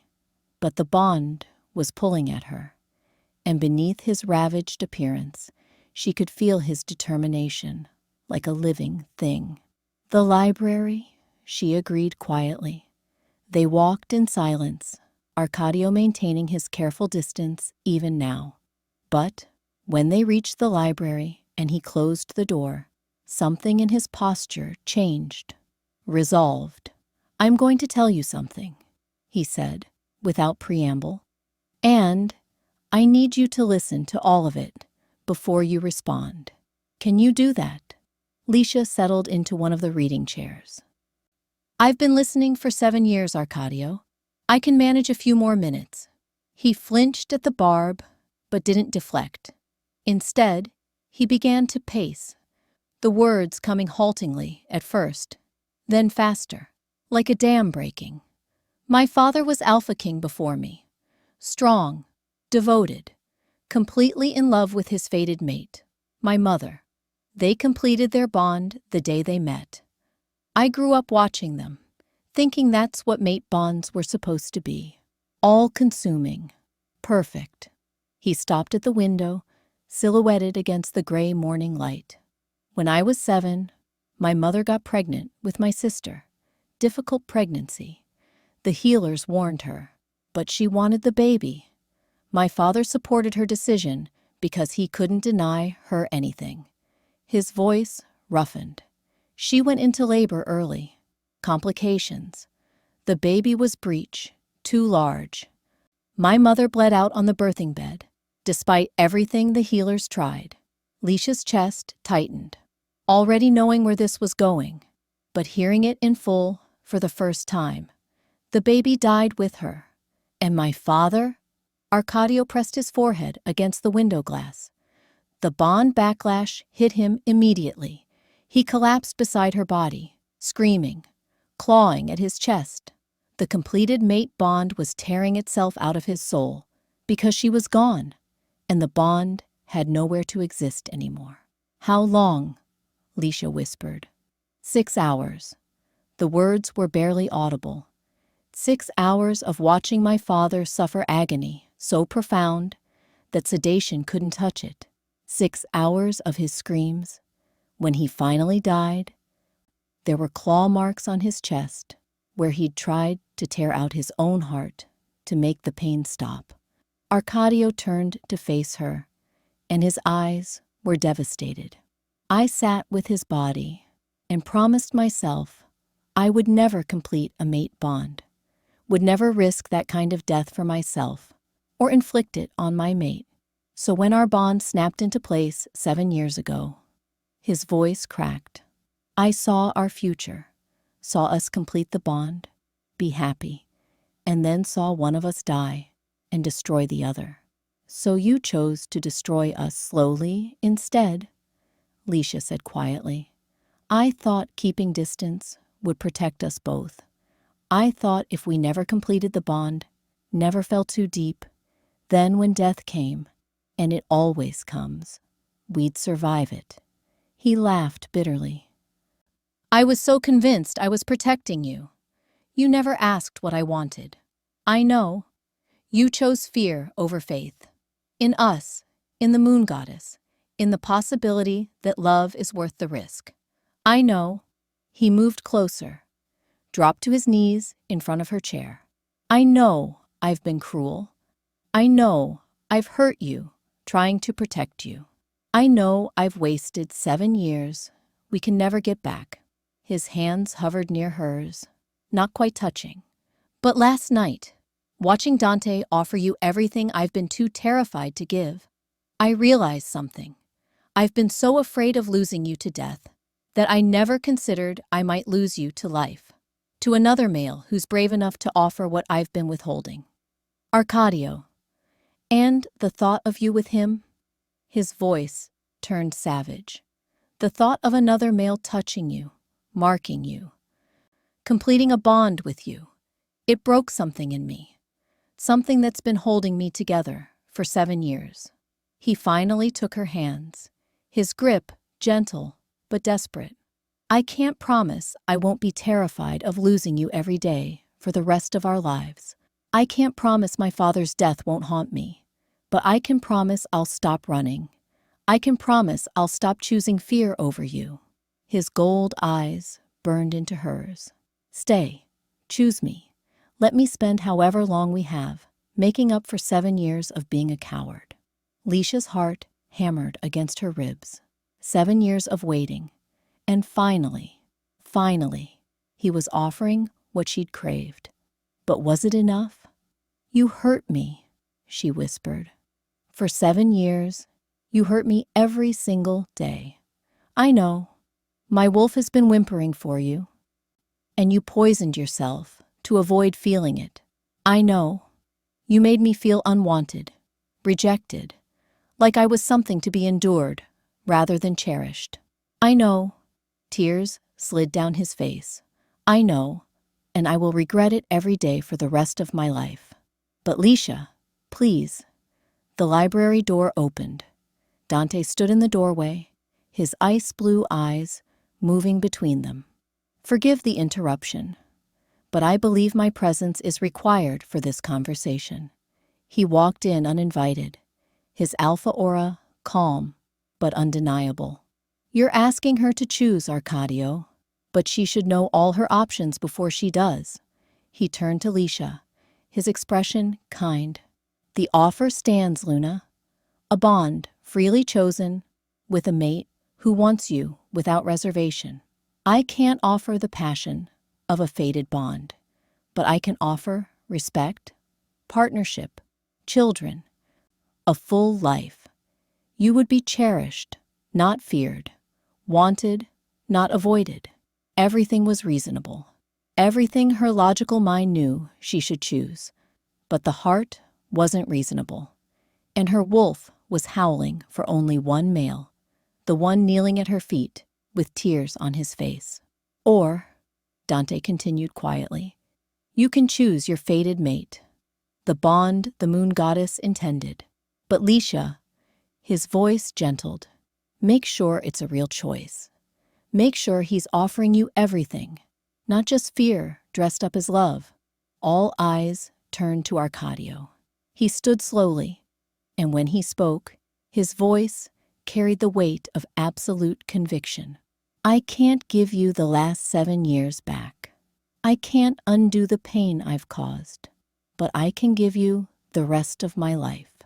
He cupped her face in shaking hands. I love you.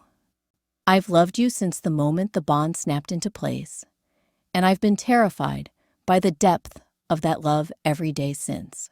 His thumbs stroked her cheeks. Complete the bond with me. Let me mark you, claim you, make you mine in every way that matters. Let me feel everything you feel, so I can never ignore your pain again. Let me give you children, if you want them. A partnership, a pack, everything I should have given you 7 years ago. His forehead touched hers. I'm still terrified. Terrified of loss, of death, of the bond backlash. But I'm more terrified of losing you to my own cowardice. So I'm choosing faith over fear. I'm choosing you over the ghosts that have haunted me. And I'm asking, begging, you to choose me, too. Leisha closed her eyes, feeling the bond singing between them, feeling the truth of his words resonating through her soul. She'd waited 7 years for this moment. The question was whether 7 years of pain could be forgiven in one moment of finally being chosen. Leisha, Dante's voice was soft. You don't have to decide now. You have 14 days. I don't need 14 days. She opened her eyes, met Arcadio's desperate gold gaze. I made my choice 7 years ago, when the bond snapped into place, and I accepted it immediately. I've chosen you every day since, even when you wouldn't choose me back. Hope and terror warred in Arcadio's expression. But, she continued, her voice strengthening, if we do this, if I agree to complete the bond, things change. No more distance, no more wolfsbane, no more protecting me from yourself. You let me in completely. Or we sever the bond right now and end this torture for us both. Anything, Arcadio breathed. Everything. I'll give you everything. She looked at Dante. Thank you for the offer, for forcing this conversation, for making him face what he was losing. But he's my fated mate. He always has been. Dante smiled sadly. She was never really an option for me, was she? I saw it last night, even as I made the challenge. The way your wolf howled when he ran. You've only ever had eyes for him. I'm sorry. Don't be. You can't choose where the moon goddess places your heart. He turned to Arcadio. Treat her as she deserves, or I will come back and challenge you again. And next time, I won't be so gracious about withdrawing. Arcadio extended his hand. Thank you for making me face my fear. They shook, alpha to alpha. Mutual respect forged from conflict. Then Dante left, closing the door quietly behind him, leaving Licia and Arcadio alone. Tell me what you need, Arcadio said hoarsely. To believe this is real, to trust me again. Complete the bond. Now, before you can talk yourself out of it or find another reason to wait. Here, under the full moon, with the pack as witnesses, the way it should have been done 7 years ago. He pulled her to her feet, into his arms, for the first time, without reservation. Then, let's not waste another moment. The pack gathered in the clearing at sunset, word having spread that their alpha king had finally chosen to complete his mate bond. Licia stood in the center, wearing the white ceremonial dress from the night before, her heart racing as Elder Marin began the traditional words of the bonding ritual. Arcadio stood across from her in his ceremonial whites, his eyes never leaving hers, burning with 7 years of suppressed need in devotion. The mate bond is sacred, Marin intoned, given by the moon goddess to create strength, partnership, and love that transcends the individual. To complete the bond is to accept that 2 souls become one, to share joy and sorrow, life and death. At the word death, Arcadio's jaw clenched, but he didn't look away. Alpha King Arcadio, do you accept this bond? Do you claim Licia as your fated mate, your Luna, your partner in all things? I do. His voice rang clear. I claim her as mine, now and always. Luna Licia, do you accept this bond? Do you claim Arcadio as your fated mate, your alpha, your partner in all things? I do. Her voice was steady, despite her racing heart. I claim him as mine, now and always. Then by the power of the moon goddess, and before your pack as witnesses, complete the bond. Arcadio moved to her in one fluid motion, pulling her against him. Last chance to change your mind, he whispered against her lips. Never. He kissed her. Then, finally, 7 years of longing in the press of his mouth against hers. The bond flared between them, singing, celebrating, finally given permission to exist fully.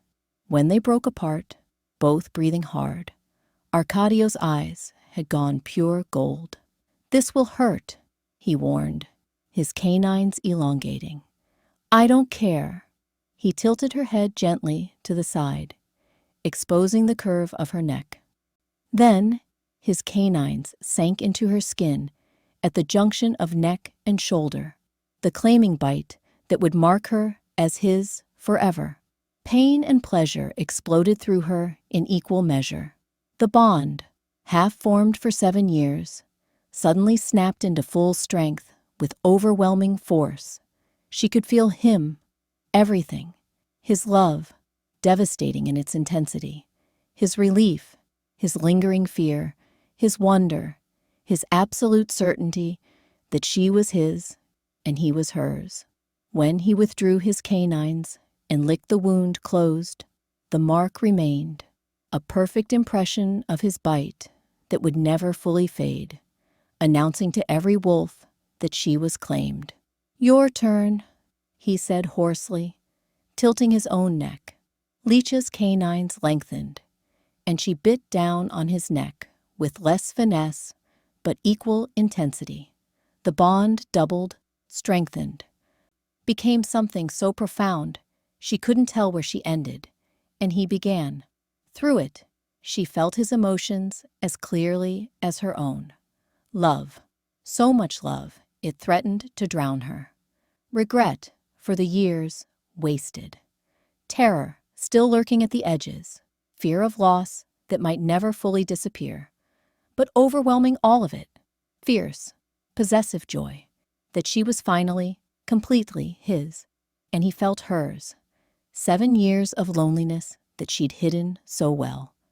Hope that had never quite died, no matter how much it hurt. Relief that she could finally stop pretending to be okay.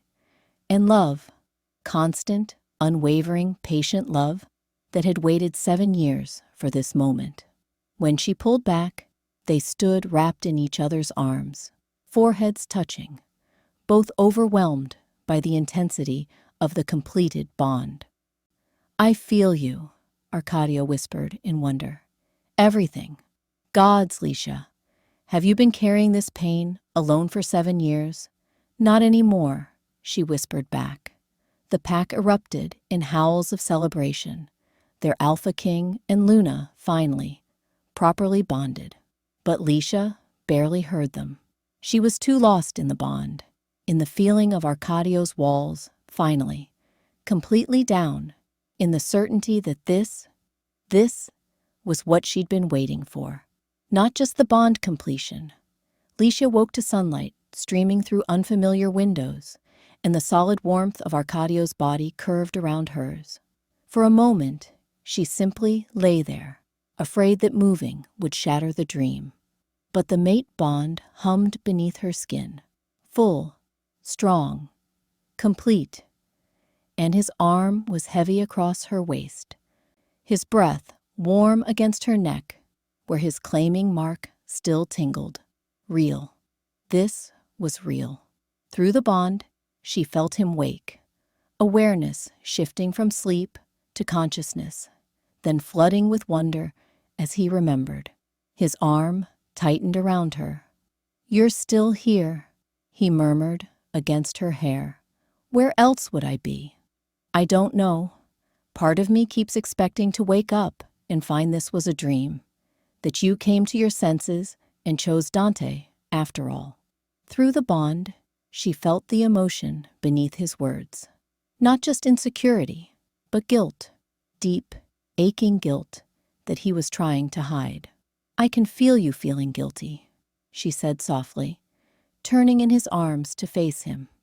"That's going to take some getting used to." Arcadio's gold eyes searched hers.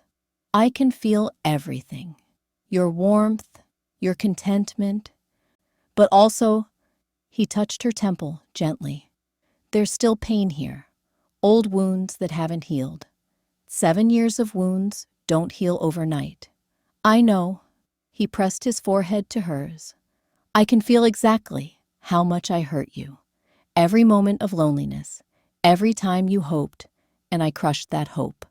It's all there in the bond now. And Leisha," his voice cracked, "I'm so sorry. I stole 7 years from us, from you." She placed her hand over his heart, feeling it race beneath her palm. "We can't get those years back." "I know. We can only choose how we move forward." She held his gaze. "The bond is complete, Arcadio. But trust is earned. day by day, choice by choice. I'll earn it. The words were a vow. However long it takes, I'll prove I'm worthy of this bond. Of you. Then start by stopping the guilt spiral I can feel building. She kissed him softly. We're here now. That's what matters. He pulled her closer, burying his face in her neck, breathing her in like he needed her scent to survive. Through the bond, she felt his emotions. Love so intense, it was almost painful. Relief, determination, and underneath it all, that persistent thread of fear. Some wounds ran too deep to heal overnight. But they had time now. Finally, they had time. Their first public appearance as a fully bonded pair was at breakfast. The packed dining hall fell silent when they entered together. Arkadio's hand at the small of her back, a casual touch he'd never allowed himself before. Then someone started clapping, and within seconds, the entire room erupted in applause and howls of celebration. "About damn time," someone called out, and laughter rippled through the crowd. Mira rushed over, tears streaming down her face. "I'm so happy for you, both of you." More pack members approached, respectful but joyful, offering congratulations and thinly veiled relief that their alpha king had finally claimed his mate properly. Licia realized with a start that the pack had been suffering too, feeling the incompleteness of their leadership bond, the tension between their alpha and Luna. Now, with the mate bond complete, something had shifted in the pack energy itself. She could feel it, the connections stronger, clearer, more stable. "They can feel it," Arcadio said quietly, his hand tightening at her waist. "The complete Luna bond. It strengthens the whole pack structure." "You mean we've been weakening the pack for 7 years?" "I've been weakening the pack." His jaw clenched. "Another thing I didn't let myself consider in my determination to protect us." Through the bond, she felt his guilt rising again. She squeezed his hand. "Stop. We're moving forward, remember?" He took a breath, nodded. Forward. Right. But learning to navigate the complete bond was harder than either of them anticipated. Every emotion, every thought was now accessible. There was no hiding, no polite distance. When Arcadio felt guilty, she felt it. When Liesha's old hurt resurfaced, he felt it. It was intimate in a way that was sometimes overwhelming. 3 days after the bond completion, Licia found Arcadio in his study, staring at reports without really seeing them. "What's wrong?" she asked, even though she could feel his turmoil through the bond. Anxiety and fear wrapped around something else. He looked up, managed a weak smile. "Still getting used to not being able to hide from you. So talk to me. Really talk." He set down the reports, ran a hand through his hair. "Elder Marin came by this morning to discuss preparations for when we decide to have children." "Ah." Licia sat down across from him. "And that terrifies you." "My mother died in childbirth. The trauma that killed my father started with her pregnancy." He met her eyes. "How can I not be terrified? We have better healers now, better knowledge, and Arcadio." She leaned forward. "We can't live our lives in fear of what might happen. Your mother made a choice, knowing the risks. When I get pregnant, it will be my choice too. I don't know if I'm strong enough to lose you like that. And I don't know if I'm strong enough to live a half-life because you're too afraid of loss to really live." She softened her voice. "We face it together, with the best healers, with every precaution, with faith that the moon goddess didn't give us this bond just to destroy us." Through the bond, she felt his fear warring with hope, his desire for a future fighting against his trauma. "I want children with you," he admitted quietly. I want to see you round with my pup. Want to hold our baby. Watch them grow. I want all of it.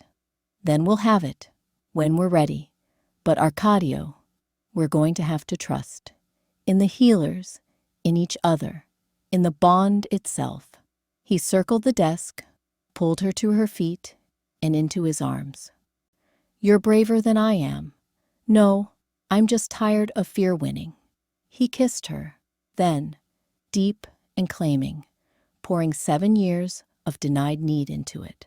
When they broke apart, both breathing hard, he rested his forehead against hers.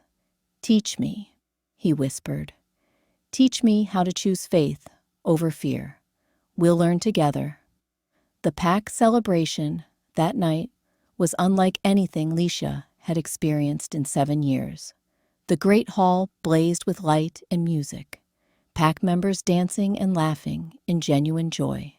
Leisha wore a ceremonial dress, not the white of bonding, but deep blue silk embroidered with silver.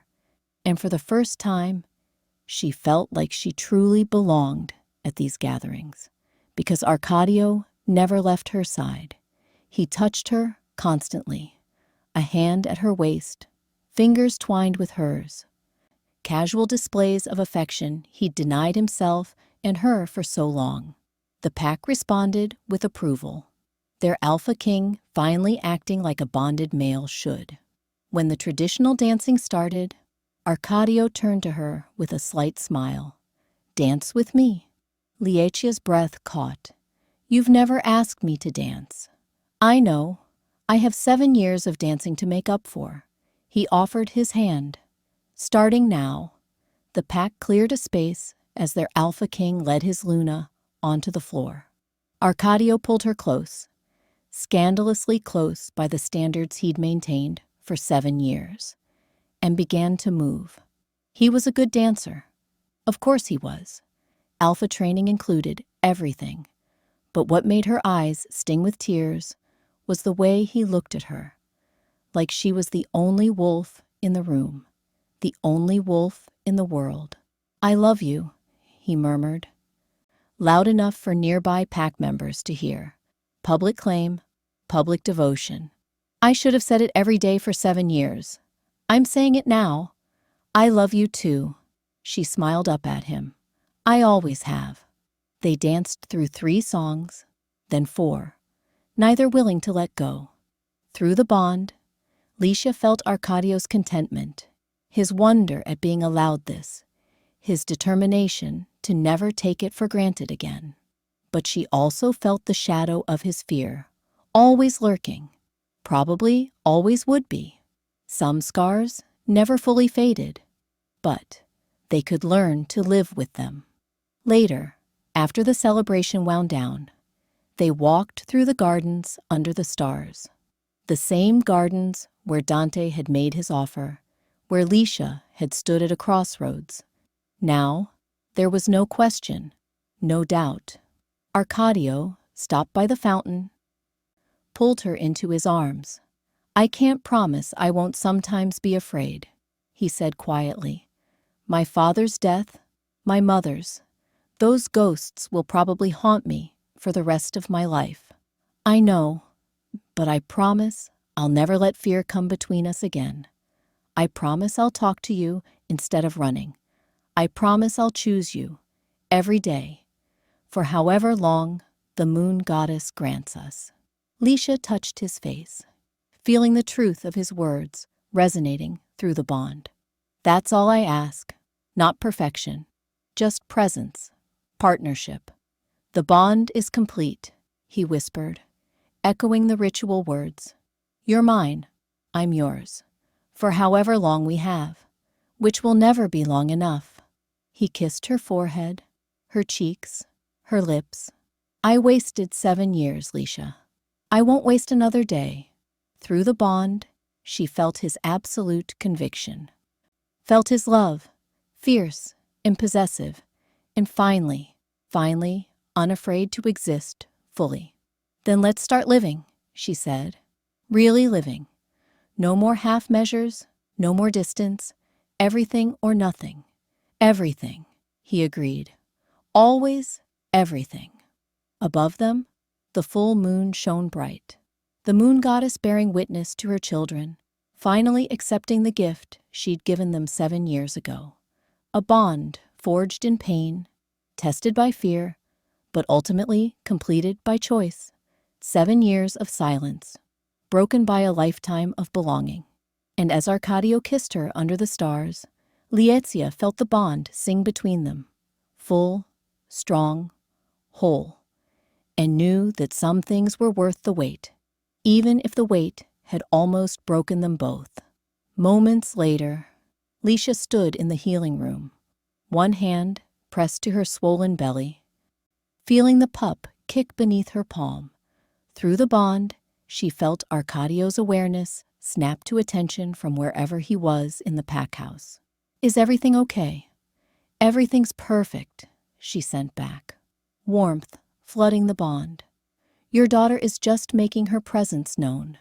His relief was palpable, followed quickly by wonder. Even now, 8 months into her pregnancy, he marveled at it daily. Terrified, yes. She felt his fear spike every time she winced or moved wrong. But he was trying, choosing faith over fear day by day. The healers had assured them everything was progressing normally. Licia was healthy, strong, and unlike Arcadio's mother, she'd listened to every precaution, followed every guideline, but she understood his fear, felt it through the bond whenever he looked at her belly.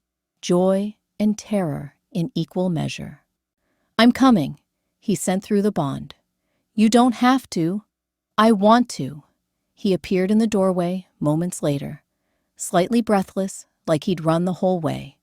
When he saw her standing there, healthy and whole, his entire body relaxed. "Sorry," he said sheepishly. "I felt you feel the kick and I just panicked." She smiled.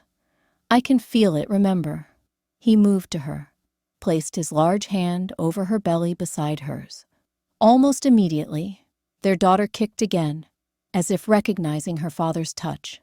Arcadio's face transformed with wonder. "She's so strong."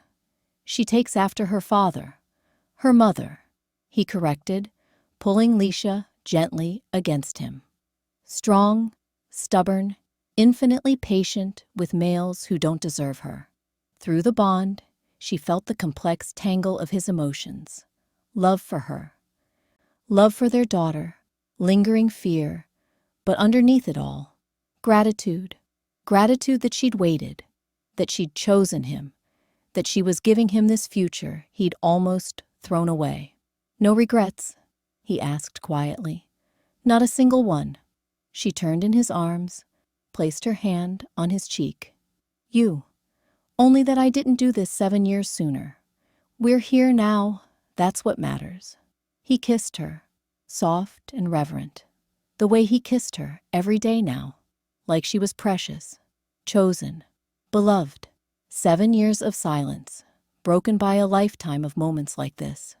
And as their daughter kicked between them, a new life born from a bond that had almost broken, Licia knew some things were worth fighting for.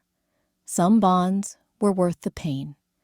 And some love stories took 7 years to begin. But they lasted forever. The mate bond hummed beneath her skin, full, strong, complete. After 7 years of half-existence, Licia had finally found her home. Not in a place, but in the male who'd been too afraid to claim her, until fear of losing her became greater than fear of death itself. Because that's what true mate bonds were. Worth the risk, worth the wait, worth everything, even if it took 7 years to realize it.